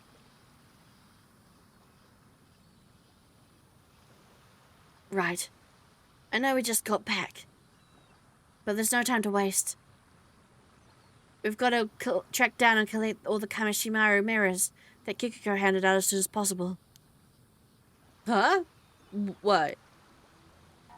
If I'm right, those mirrors are actually targets of the curse. No way. Seriously? Still, man, this curse business is a bit much. Look, given what people think of me, I'd have a hard time handling this on my own. I'm going to need your help, Azami. I guess we'll have to try and convince everyone the mirrors are defective or something. But we'd better not let Kikuko find out what we're up to. User, I want to believe you, and I'd like nothing more than to help you out. But before I lift a finger, there's something I've got to know. Alright. See, I've got a pretty good idea about what made you change out of the blue like this. You do? When you were diving before, and you came face to face with the Tomokazuki, something happened, didn't it? Hmm? You haven't been the same since then. I am not doing Azami's voice correctly at all. I definitely don't think this is what I was making him sound like before. And come to think of it, doesn't this have anything to do with your search? Does this have anything to do with your search for the mermaid? Yeah, it's a completely different goal. You're right. I should have told you the full story to begin with. I've been in such a rush I got ahead of myself. But you're right. Something did happen to me. And I'll tell you all about it now if you want to hear. I'm all ears. First of all, tracking down a mermaid is still my end goal. That hasn't changed. But at least something's still the same. But what I'm trying to do right now started when I found out about the danger Kamishima is in, and realized I had to do something to prevent it. Are you with me so far? Sure, if I knew the island was in danger and I wanted to protect it too. But how did you find out about it that anyway? Earlier you said you just saw the future. Yep. When did that happen? It was when I encountered the Tomokazuki. The moment our hands touched, everything went dark. And in the future, it unfolded before me. Huh. So it's kind of like a vision from the Tomokazuki? A warning? That's exactly what it felt like. A stream of images filled my mind all at once, together with the rush of understanding. It was like they were imprinted onto my memory. I don't know how it works. But I believe what I saw. I know it's gonna happen onto Kamishima if I don't do something to change it. So that's what started all this, huh? User, did you know there was a Tomokazuki there? Is that why you picked a spot to dive? No, it's like I told you. I was hoping to find a clue there, since it's the spot where I encountered the mermaid once before. I never would have dreamed I'd end up seeing a vision of a tragedy like that. For all I know, this might have nothing to do with mermaids at all. But now that I know about it, I just can't forget it, can I? Of course not. And that's how I know that now that I know the full story, you can count on my help too.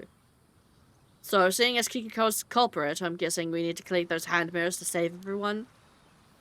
Yeah, but she's not the only threat. There's more to this. More? There are actually 2 calamities on the horizon for Kamishima today. 2? You gotta be kidding me. The first is the massacre caused by Kikiko's curse. And the second is the curse of the raging waves, which has been brewing up a violent storm for the last 400 years. It's going to hit the island tonight. Huh? Well, now you've lost me again. I can't keep up. For starters, why is this happening all on the same day? I don't know. I get the feeling it's just an unfortunate coincidence. And there would be nothing we could do about it either. But since I've been forewarned, I have a chance to prevent it. I'll explain the rest on the way. There's no time to lose. We have to track down every last one of those mirrors.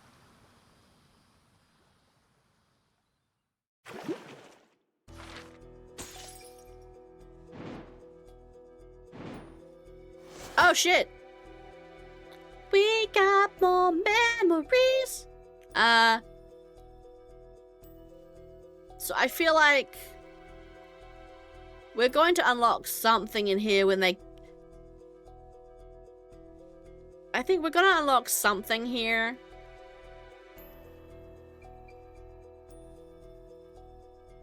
That's gonna give us...